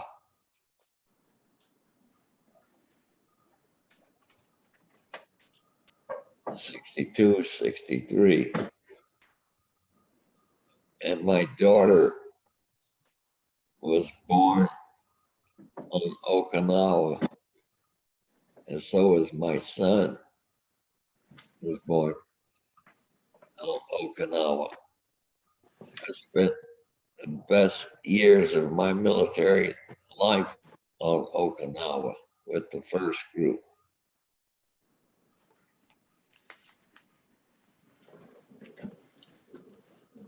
Was Splash Kelly with you in Okinawa? Oh yes, Splash Kelly was. I was his That's where- jump master after he broke his leg, and we gave him a water jump in the ocean. That's how he got his name, right? Yep, Splash Kelly. A couple of years ago, the first group had a reunion in Las Vegas. And the first group people have always been very close. And I've been privileged to visit their reunions. But this one, the last one they had in Las Vegas was interesting because the father of one of the NCOs in the first group who went TDY to Vietnam on a snakebite team was now a lieutenant colonel and was taking over as the Group XO. Wow. So he and his son were there at this meeting. But you know, the first group is all full of Japanese or Okinawan wives. Oh yeah. So here he comes into the room, XO of the group, lieutenant colonel, and all these wives say, "Hey, I used to babysit you, or I used to hold you when you were this big." I thought that was really good. Wow. I know we had in Montana, we had an operation going with the Las Vegas group. And these guys were very, very informative and interested. Really interested. And I'm 83 years old now. I'll be 84 here on the 22nd of this month. I'll celebrate my 84th birthday. And I wound up getting really messed up with remembering names. I can't even remember, well, at the 50th anniversary back at Bragg, I met Colonel Banks back there then. And he had heard about me turning down my battlefield commission. He thought that was the dumbest thing I ever did. What is it? And I think so too, because I figured if I went to a leg outfit as a first lieutenant, I probably could have retired as a captain rather than a damn E8. But the reason, Not worth it. Going to a leg outfit wasn't worth it. no, No, you did the right No. thing. Look, let me share a screen here. And okay, if you can see this, this is the outline history of Special Forces in Vietnam, written in issued March 1971. So is this what you were working on?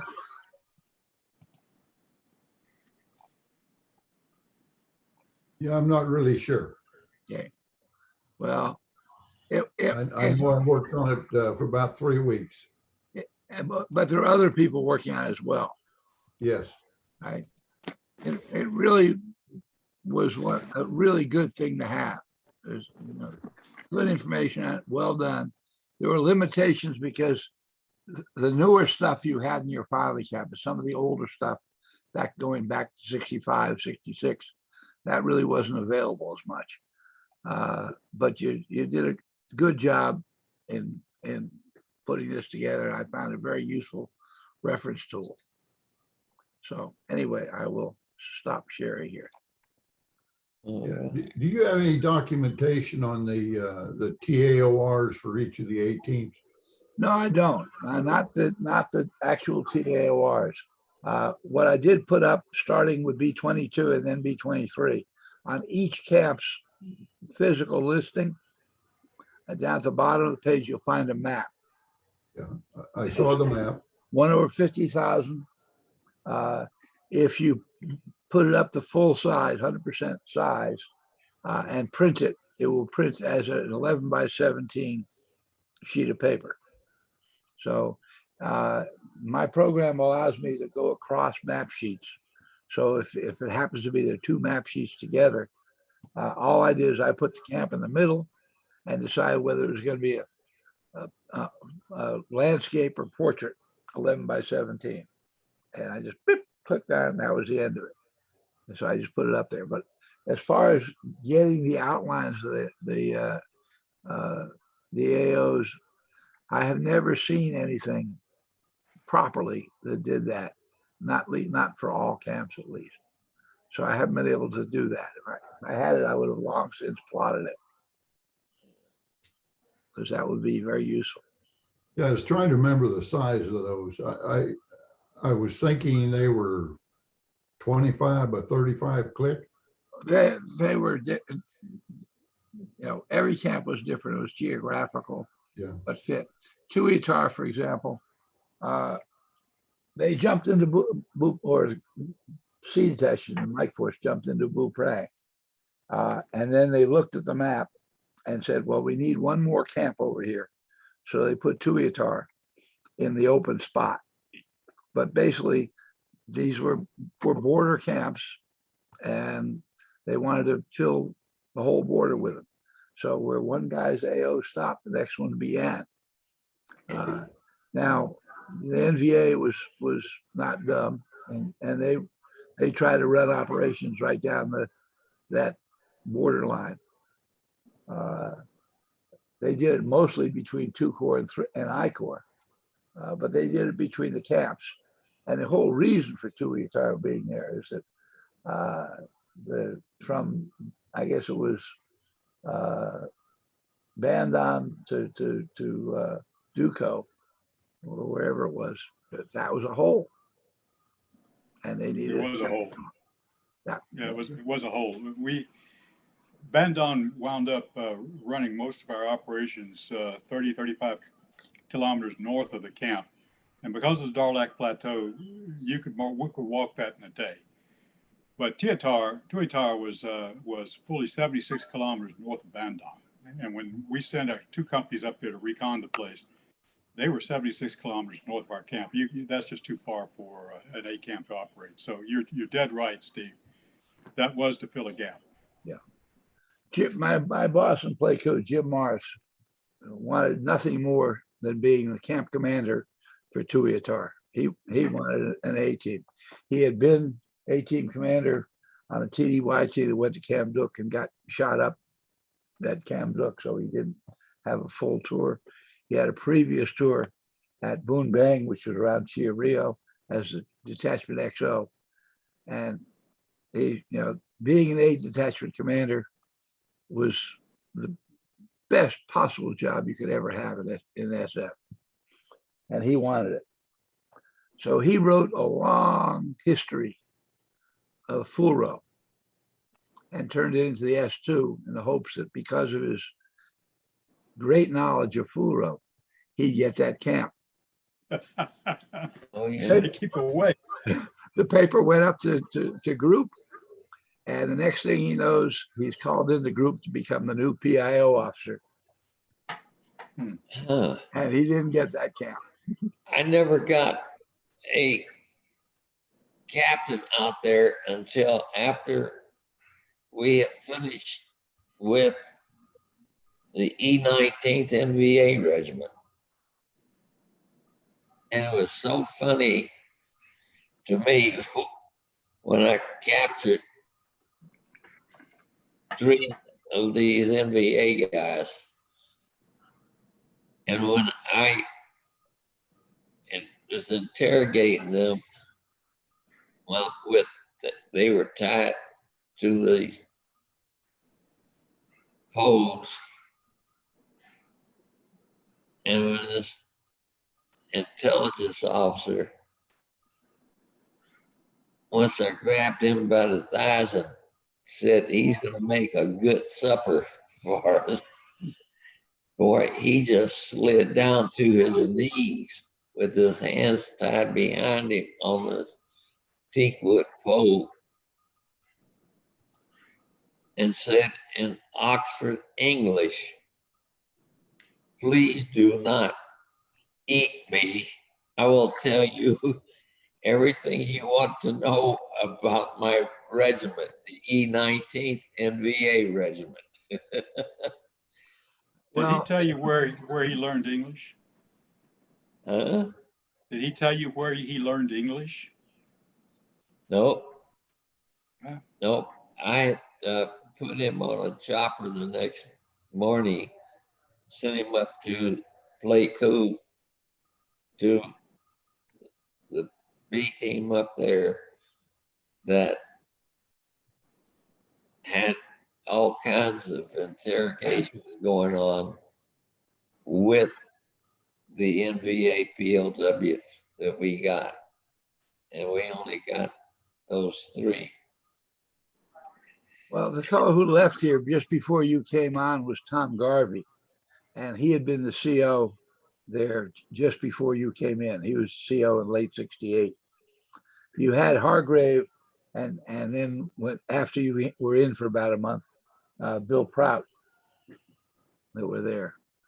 And most of the early COs are dead. But Garvey is alive, Prout is alive. So Garvey was here, and Prout I've talked to. He didn't show up this time. This captain that they sent out to me, I went back to Bragg and for the 50th anniversary. And that's when I met and sit down and talk with Colonel Banks. And Banks told me I was crazy not to accept the battlefield commission this general offered me. And I'm going, well, now I wish I had have accepted it, but I did not have a college degree at that time. So I didn't get that until my wife convinced me to go ahead and finish working on my college degree, which I got from Liberty University in Richmond, Virginia. If you were an officer in 75 when you retired, you would have been riffed at that grade. Just because that was what was going on. They had overdone it with the officers, and they were dumping them. Huh. Well, that's when I retired, the first day of August, 1975. That's why I use that as a date. Yeah, Vincent, you did the right thing, frankly.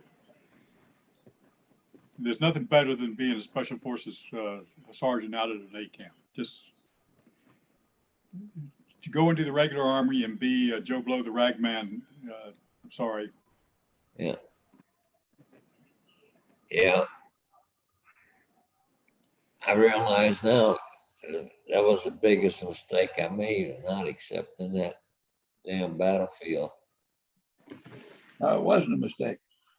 No, I agree. Hey, Steve, do you know this guy, Jason Hardy? Yeah. What do you think of him?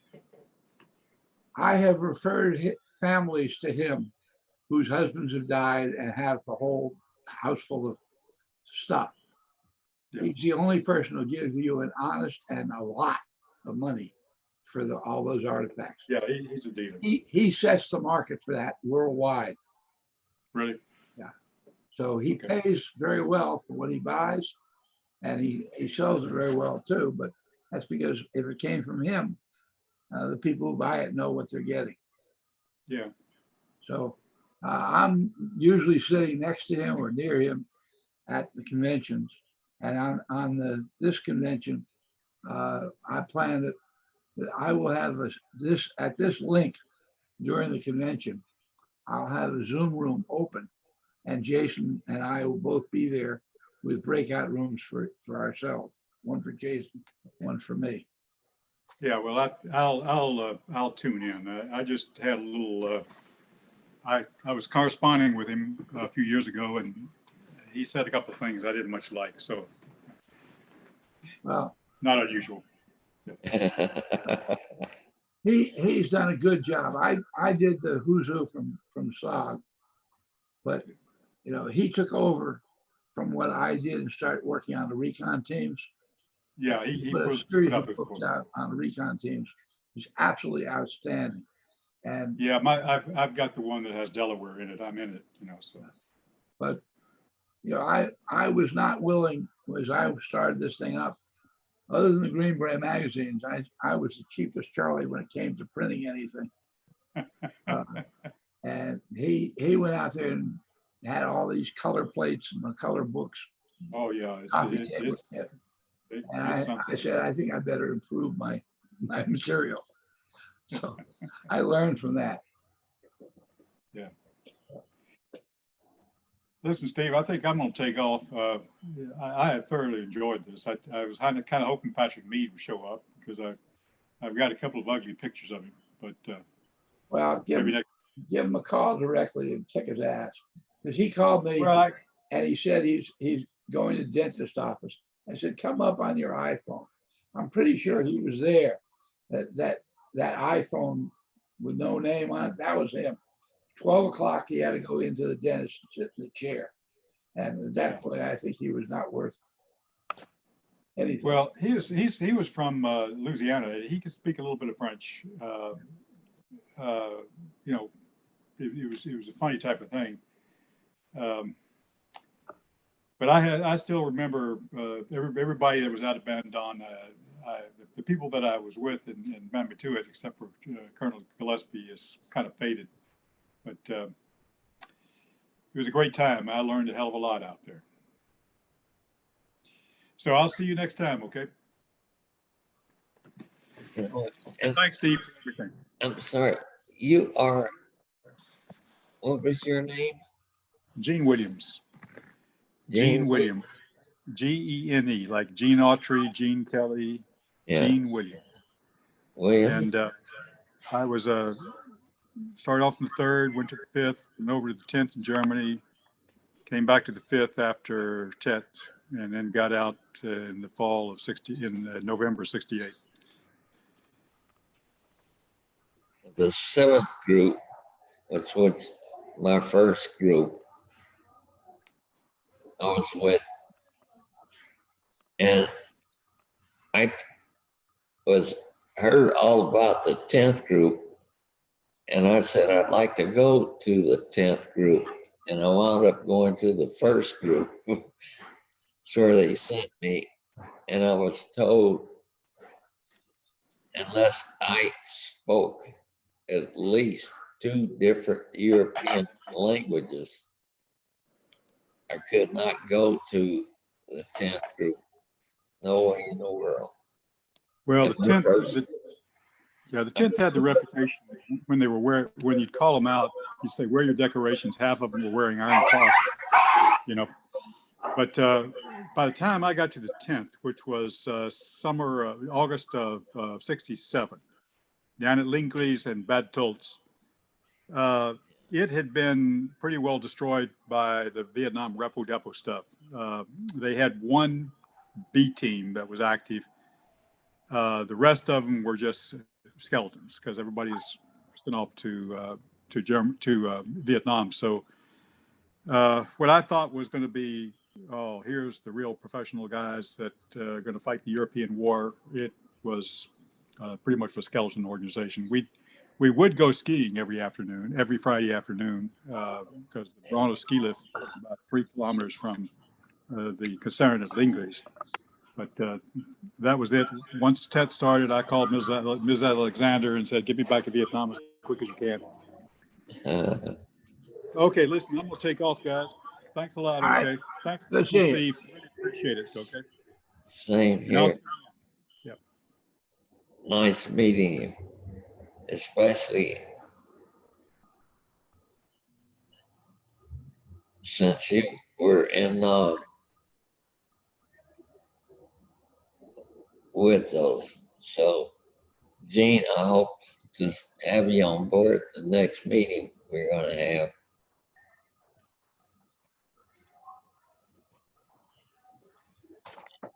Bob, what's happening up in your neck of the woods? Not much. Staying quiet, staying cool, getting ready to head to Florida. Ready to hit Florida? I hope you do a good weather recon before you get there. I'm a member of Chapter 61, Tampa, Florida. I love it. Go down there every winter. That's where you spend your winters. Who's got the dogs? Yeah, I got that loudmouth one.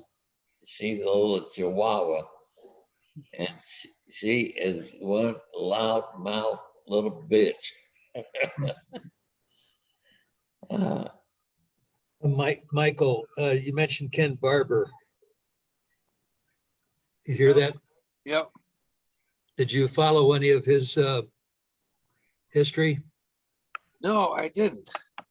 Do you know what happened in the SFC Barber, right? That's right, Ken Barber. He and I ended up in Bad Tolz about the same time. Right. So he went to Germany it wasn't called the 10th at that point. It was called Special Forces Detachment Airborne Europe. Right. And so he was there still as a senior medic. Then he went to PA school. And I know that he was working from then on as a PA. I know that he passed away maybe about 5 or so years ago. No, actually a lot further. I had him down as 94 in Chicopee, Massachusetts. Typical euphemism. Yep. But anyway, he hung in there in the medical field. Yeah, I know Dan Shepard. You remember Dan Shepard? He was. I remember Dan Shepard, and he was a PA. Yeah. In Germany. I ended up as 7th Corps surgeon in Stuttgart for a couple of years. Right. From 81 to 83. Right. And he was working in the 7th Corps organization at that time. Yeah. Yeah, I remember he and I both went to CCS, and he got out a few months before I did. I finally left in April of 72, and he had made application to the PA program at Fort Sam Houston. And I said, well, I want to get a college education. So I got out. So within about a year or two, he was a PA. 7 years later, I became a PA. Right. I said, oh man, I should have just gone with you because, gosh, he and I, we flew Chase Medic when launch site medic and everything when we were at CCS and He was in Duklop during the TED, yeah. right Duklop. Then I think he spent some time in Buprang also, or maybe he was at just Duklop at two different periods of time. Right. But yeah, I've got pictures of he and I all over the place. I'll have to get some of those pictures posted. That now that I think about that. But that was funny because Dan used to show up at my house there in Orange, Kansas. He'd drive through every once in a while because he was down there at Fort Sam Houston. And then what his trick was is he'd go to Germany and spend a tour in Germany. Then he'd come back to the States for 6 months and then go back to Germany. Right. Yeah. Well, whatever happened to you in your career after you left Bambi Tuit? I went to SF Europe for a year. Yeah. Then I decided to get back into mainstream. I needed to get a residency. Right. Started. So I went back to Walter Reed and did 4 years of residency. Yeah. And then began various Army assignments here and there, and ended up back at Walter Reed as chief of the pathology department for about 6 years. Wow. Then I retired, and now I'm doing hands-on medicine again. Yeah. This Where- is my this where are is you all working my now? this is all my clinic. I'm here in Lafayette, Colorado, just outside of Boulder, or a little Yeah. north of Denver. What kind of And, clinic are you running? Running a musculoskeletal clinic all by myself. Really? Yep. Yeah. Well, I ended up doing surgery for about 4 years, then family practice for 15 years, then occupational medicine for 20 years. And then recently I was doing urgent care and occupational health. So That's now wonderful. Yeah, that's great. Now at age 72, I haven't worked since March the 11th of 2020 due to the pandemic, but people are starting to tug on me to go back to work.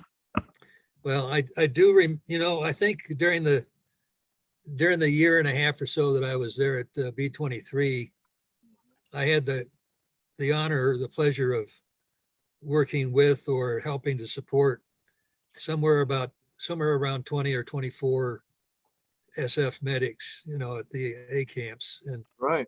Some of them assigned to the hospital. Yeah. And I remember you as soon as I saw your name coming up on the screen before your picture came up. I recognized your name. So yeah, I remember you very. Yeah, very well. yeah. Well, see, I had the best of all worlds. I was going out to all of the A sites as the preventive medicine guy. Yeah. And then I remember Sergeant Barber, since he was the NCOIC, he was going to put me in for promotion. I think it was somewhere around May or June or something to E5. But I was out on operation with one of the guys from Trang Phuc in Buprang area. So I got back and he chewed me out for doing that. So he held up my promotion till September. He said, "You could be that way." Yeah, he said, "You want to go out and John Wayne it, to hell with you, Yeah. But I was getting good field time with the A teams. That was a good deal. Yeah. And the most stellar of all the medics that I met there at B23 was Al Castellano. Oh yeah. He was a full blood. I always love telling his story because, it's part of Americana, really. Mm-hmm. He was a full-blooded Navajo Indian. Mm-hmm. Had been in the Army for who knows how long. He was a master sergeant. Had been in Korea. Came out of the 173rd into the 5th. People were rotating back and forth between the 173rd and the 5th quite frequently. And so anyway, he'd been there at the hospital that Howard Cohen had helped build and he was with us a little bit earlier. And Cass was the original NCOIC of the hospital from the time that it was built until January of 1970, when he went back into he went back to Walter Reed as a ward master on Ward 4 at Walter Reed, where Ward 4 was entirely dedicated to Vietnamese amputees. But anyway, Cass was there at Hanley for God knows, maybe 2 or 3 years. He helped at least 2 or 3 fledgling special forces doctors figure out what really was going on. And really helped us a lot. And he was just really a wonderful medic. He was really a really great medic. If I had been caught in a firefight and had to be debrided, he was the guy I'd ask for. He was great. You remember Dennis Arashiro, the Hawaiian medic? Dennis Arashiro. Last name? Arashiro. I don't remember his name, no. I remember an Abella, but not, I don't remember him. When were the dates that you were actually there at B-23? I went 9 February to about 1 June. Yeah, of 70. Of 70. February of 69. Right. February of 69 to 70, yeah. Yeah, we had the opportunity to work with some good people, especially all those medics out on the A sites. Yeah, absolutely. Yeah. Another one that was really stellar, where we had 2 medics out at A236. Harry Simpson and Fritz Mertz. And Fritz was a native-born German. He'd been born and raised in Munich, and then he somehow or other he got into the American Army. I think because that's in Special Forces, because that's just that's the kind of guy he was, and that's where he was headed. He was really an outstanding medic, really outstanding. I remember the last medic I saw at A236 was, I think his name was Shelley. I can't remember his first name. Cliff Shelley. Yeah. Yeah, I think he got in there after I left, maybe. Yeah, I'm he not did. sure. He did. Yeah. Because when they started shutting those camps down, I remember Duklop, I think, was the last one to shut down sometime maybe in November, December. Duklop, yeah. Yeah, because the last time I spent in the field was in September of 70, and that was with Bu Prang. That was the newer one that they built. That was all underground. Sure. A239. Yep. Well, I'll echo what you said. We worked with some really outstanding people. Yeah. Well, now I know that you're alive and well. Gosh, I can hunt you down. Absolutely. Where are you located? I'm in Stockton, California. Okay. Yeah. But I get back to Lawrence, Kansas every once in a while, passing through Colorado when I go back to see my folks. Oh, really? Well, yeah. Trying to keep me in mind. I'll do that. Well, now I've been taking notes during this whole thing, so gonna have to thank Sherman for that. He's done a great job. Yeah, Steve, thanks. Yeah. All right. Yeah, I'm actually now I think I ought to try to get down there to that. What is it next week? They got SOA and SFA. I think it's all the same week. I'm going to spend the whole Friday. I go, and I'll spend the weekend in California. Yeah. Back to Las Vegas and stay there till the 26th. The only question at this point is if Southwest Airlines are going to have any problems. That's my ticket. Good luck. Worst gets to worst. I think it's like an 8 or 9 hour drive from Stockton to Las Vegas. Could even make that trip. 6 hour drive to Orange County. from There you go. Vegas. It's not bad. You know, Is the I got to is write a this- letter to the guy in charge of the Southwest Airlines. If he's got all these former military people flying his airplanes, I don't think they has quite as many as they used to. But you know, it's perfectly all right, or it's mandatory to not follow an illegal order. And you know, the president's sitting there and just all by himself saying, everybody in the company's got to get a shot. Seems to me a relatively arbitrary piece of law. And I question whether the president has any authority to do that. If he has authority to do that, he has authority to do anything he wants. You can only pee on alternate days. I got a question. Go. Would it be the 70th anniversary of Special Forces in 2023? That it would be 2023 or 2022, depending on how they look at it. Have you heard of where that's going to be? The association meeting for that anniversary? Usually on that anniversary, it would be at Fayetteville. Yeah. Fayetteville has the power to grab whatever they want. They'll announce it, you know, in this next 2-week period. Okay. And I've got one other question. I'm curious, Robert, what's your story? Who were you with? What was your role? I was in B-23 in 1966. Got there in March and stayed till about the end of May, when I went to B-22. Oh, Yeah, I was the S3 S3.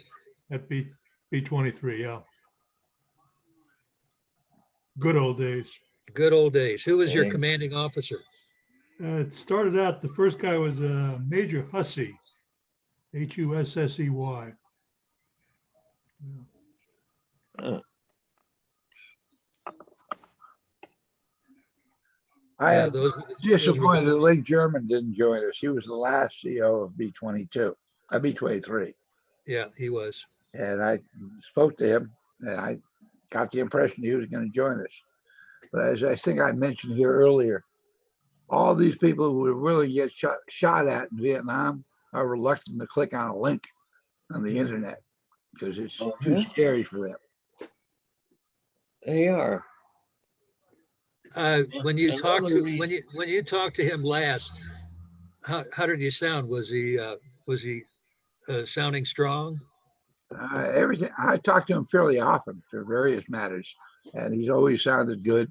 He's got a daughter out here in around Houston, and he comes here each year, but he keeps promising to come visit me, but he doesn't. But he's here in Houston when he comes, and he was very active and recently retired from the Ranger as head of the Ranger Association.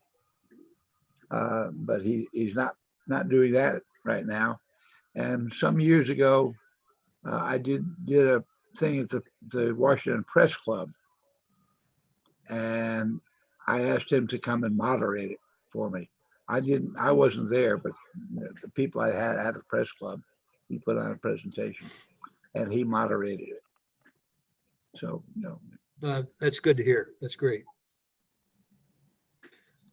Yeah, I haven't talked to Link lately, but he's the guy when he was the president of the Ranger Association, shanghaied me in to be treasurer.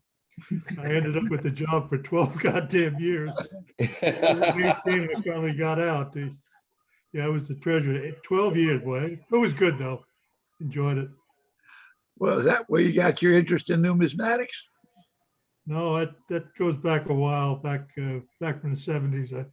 I got interested in money, paper money. So still hacking at that.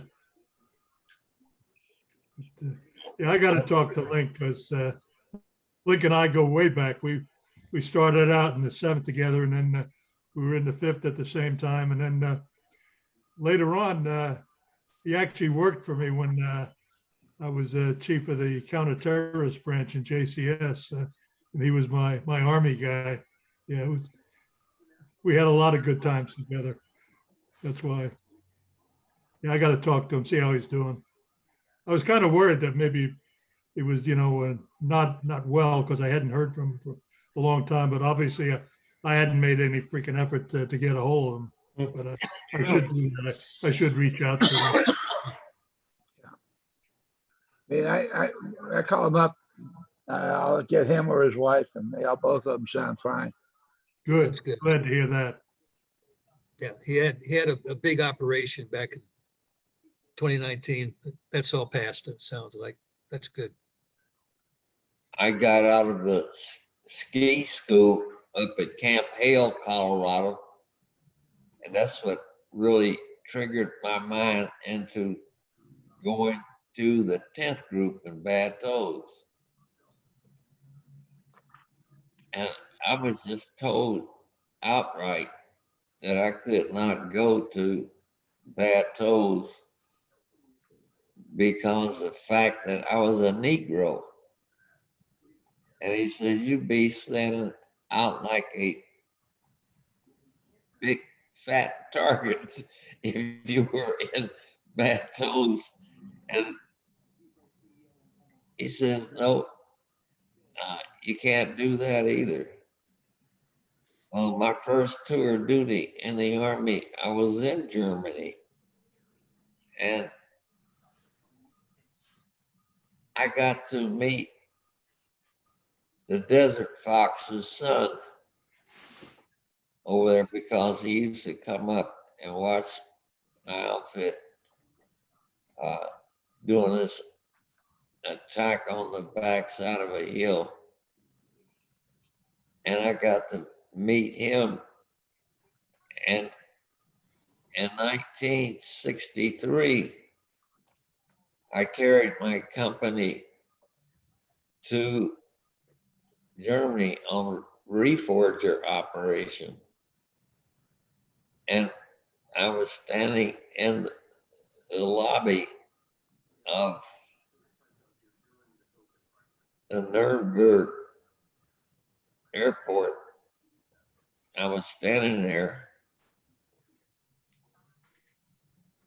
and this German Army officer in uniform came up to me and he says, well, I see you got promoted there, Corporal. Because I had my rank on my uniform.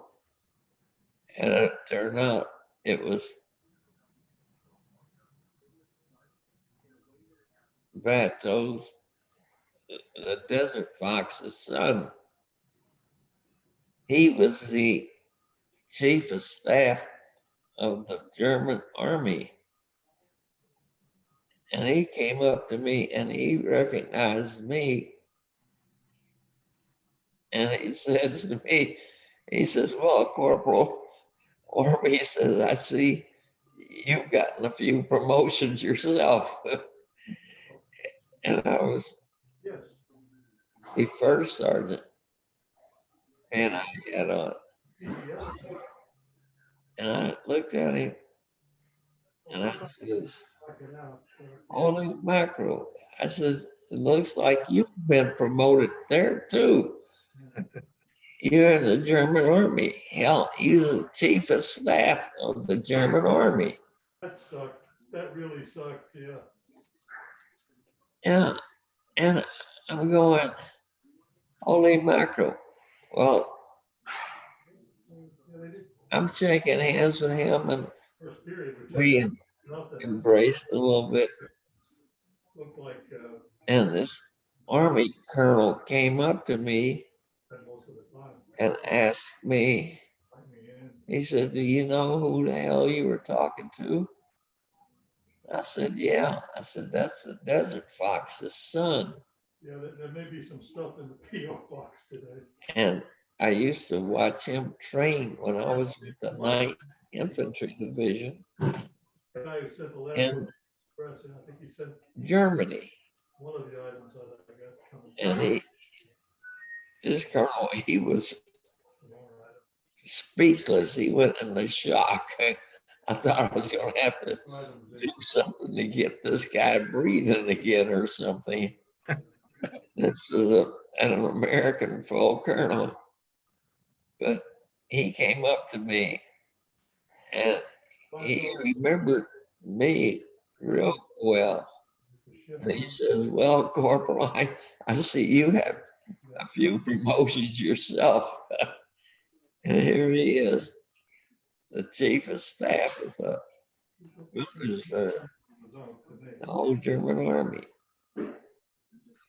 That's quite a story, Vince. I was really shocked and surprised at him. But he walked up to me and he remembered me when I was a corporal in the 9th Infantry Division in Germany, which is a war story and a half because I was in the 1402nd Combat Engineer Battalion. I was a demo man.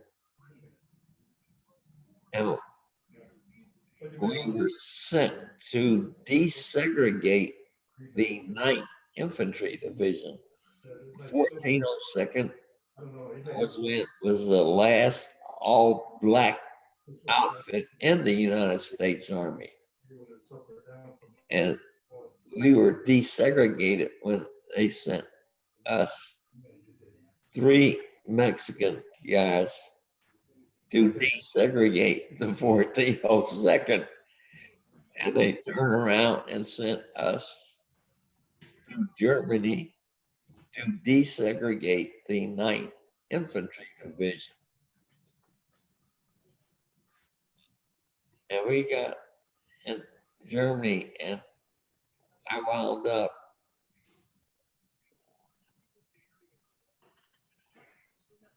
in the 9th Infantry. That's when the infantry every year, if you were an infantry unit, every year you had to go out and requalify with your M1 Garand. And that was a horrible experience because on the 500-yard line rapid fire, they covered all 8 rounds. I had to fire with a quarter. A quarter covered all 8 rounds. And my first sergeant, Justice from Tennessee, he recommended to the company commander that I go to the Army rifle team, which was going to be prepared for the Olympics. And he thought I would be outstanding there. But Sergeant Justice, who was my first sergeant from Tennessee, he came out and says, well, Corporal, he says, I'm going to tell it to you like it is. You seem like a big boy right now. He said, but they do not want any Negro soldiers on the Army rifle team that's going to be prepared to go to the Olympics. He says, I'm sorry about that. And that was the biggest disappointment I had in my unit, desegregating the 9th Infantry Division. That was the 1402nd, which we always called the 1402s, Combat Engineer Battalion. We were all black until the Army sent us 3 Hispanic kids in to desegregate the Army. We got 3 Mexican kids, and the whole battalion got sent to Germany to desegregate the 9th Infantry Division.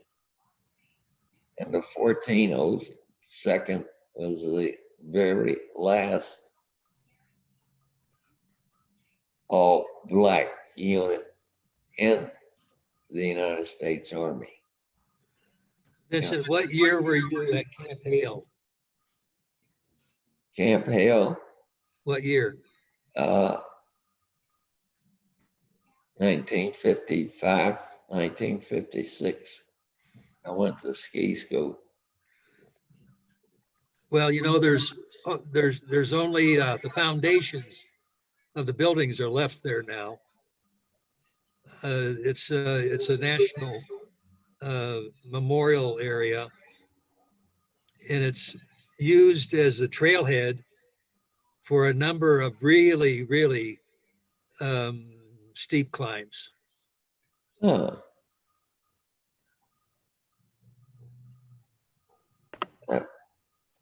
I'm going, holy mackerel.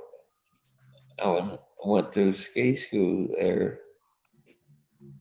and when I got out, that's when I first thought about going to the 10th group, because they were going to be able to ski. And one weekend, me and my buddy Solomon S. Gomorrah, we went down to Aspen to try out these civilian lightweight skis that they were renting. And we thought that would be great.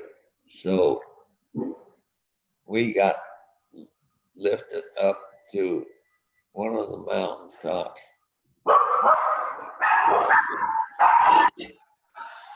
Hey.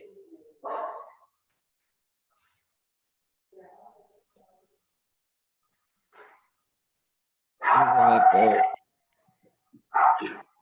The guy said there was this politician from Massachusetts. Would you guys mind going down here with him? I said, well, why not? I don't care. He can ski. I don't care.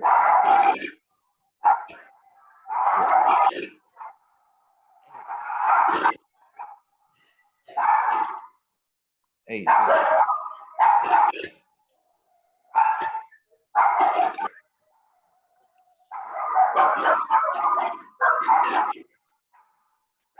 Somebody open the door and let this nut out.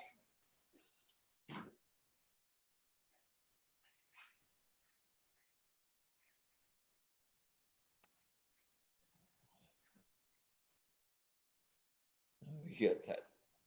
Oh, shut up. So Vincent, can you hear me? Yeah. Yeah. So I was mentioning these trails that lead out from Camp Hale, and several of those trails, you know, are basically climbing from about 9,000 to 11,000 foot altitude up to the nearest high peak. And at the tops of those trails, on the peaks, the surrounding peaks that surround Camp Hale, are cabins. And so they're used mostly during the winter for people who want to ski into the cabins, for, you know, just to get out into the backcountry. And the system, this hut system, is called the 10th Mountain Hut System. It's named after the 10th Mountain Infantry Division. So we still think of the 10th. Well, we went and skied downhill with this Massachusetts politician. So we went into the breaker's off. The inside up there and turned out to be this politician from Massachusetts. I wound up voting for him in the election when he became president of the United States, and that was John F. Kennedy. And I skied downhill with him, and another skier was there, was skiing with him. And it turned out to be, and we found out he was a politician from Massachusetts. That evening when we went into the bar and he bought us our drinks because we allowed him to ski down the hill with us. And I didn't realize who he was until I voted for him as president. That's when I finally realized who I had skied with. And on these new, thinner, lightweight skis that the civilians were using, rather than the big wide suicide slats that we had to wear in ski school. Yeah, they were ponderous skis. Oh, yes. I'm going, holy mackerel. When I was in SFDET Europe, and that was the winter of 70 to 71, we were still using those same old skis, heavy skis. The old suicide slats. Yeah. We still use them. Wow. Makes a man out of you. Oh, yes. Oh, yes. They would definitely get your ass in shape. If you were in shape, you're going to get there real quick, like those old suicide slats. And I would tell my kids about that, they think I must have really been punished by the Army for some reason or other. I'm going, holy mackerel. I came back from Germany in 54. So it was 54, 55, winter, 54, 55. I was in Camp Hill going through ski school.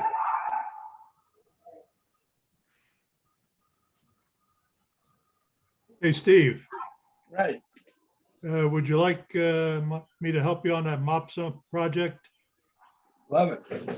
There's a few I may have been involved in writing, so I may be able to help. What period of time would you like best? 2 to 3 months? Late 66, early 67. Okay. That's 6 months. I will email you a sample. I'll email you the PDF files and the doc files as best they are. Yeah. Yeah, probably from September 6th to about March 67. It'd be the, I'll give you 3 of them to start out with from September. okay, great. Okay. Appreciate it. Good.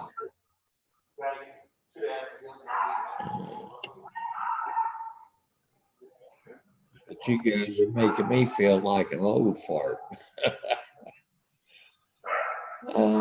We all are.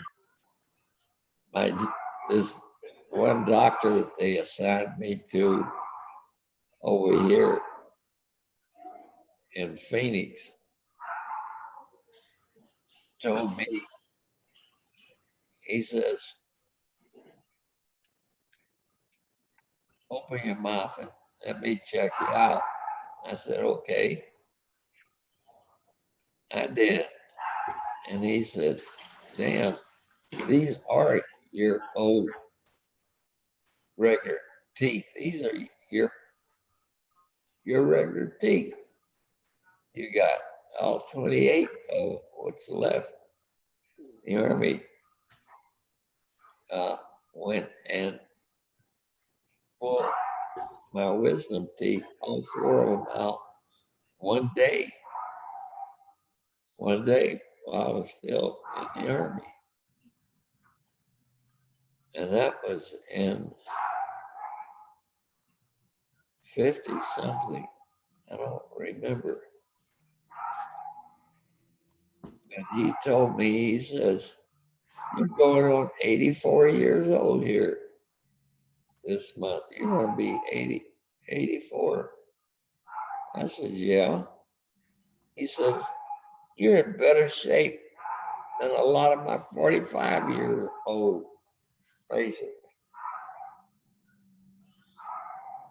And I said, well, I may be in better shape than your 45-year-old patients, but nevertheless, I says, I'm still an old fart. We all are. Yeah.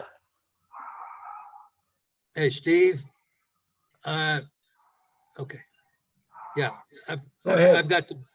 I've got to bow out now, but we can touch base later. Okay, very good. And gentlemen, it's been a pleasure. It's been a true pleasure. Thank you. All right. Been my pleasure to meet you guys. Very good.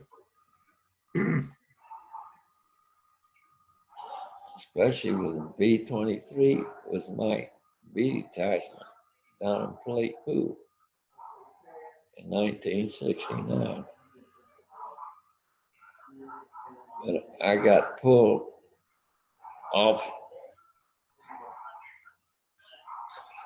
my A team that I had. Well, in May, they sent me a captain, and I can't remember this guy's name for any kind of reason. I can't remember his damn name. But he took my A team at Tuiutar, and I got moved into the train as the 2-Corps AST team chief. But I ran into him at the 50th anniversary with my whole A team. Showed up at the 50th anniversary back in Fort Bragg.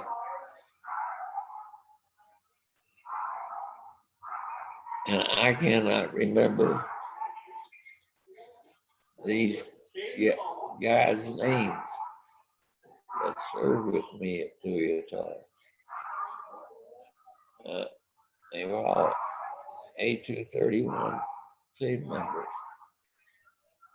that came out of there alive. And the proudest thing I like about my Tuiutar trip was not one of us. We did not have one Purple Heart.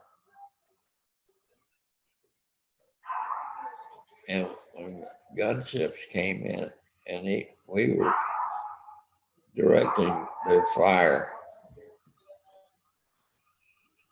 he got a scrape across the top of his left hand.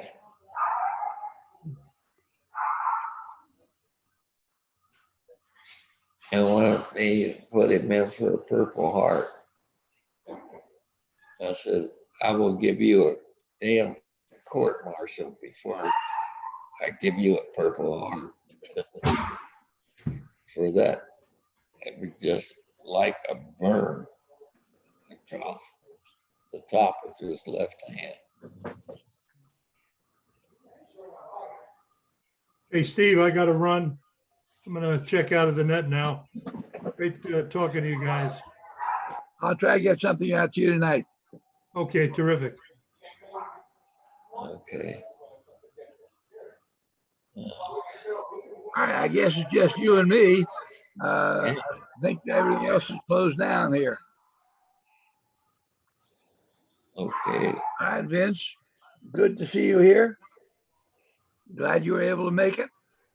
Yeah. Me too. I want to meet more SF people. Well, you came a little bit late because most of the people had gone off when you came on here. Yeah. So you had a lot of people in Tuiutar that were here, like Yeah. Tom Garvey, but they left before you came in. Huh. So Oh, well, that's the way it works sometimes. yeah. But I told them to try to make plans to follow up on this because I'm going to be working on B24 next. So I can't pay attention to B23 that much. And so I think Gary Clark will lead the follow-up. But the other people will be there. And they've got your address information. They do? They do. Because you got an email from me, and that email had other people's names on it. Okay. All right. Good to see you. Good to see you guys. And take care. Okay. All right. All right. When you're gonna have the next meeting? That will be up to the B23 guys. They've got to figure it out. Okay. All right. Gary Okay. Clark will probably be the leader. All right. The doctor that was talking to you last a few minutes ago. Oh, yeah. Okay. All right. Very good. Uh, Out here. Okay. Good enough. You take care of yourself. You too.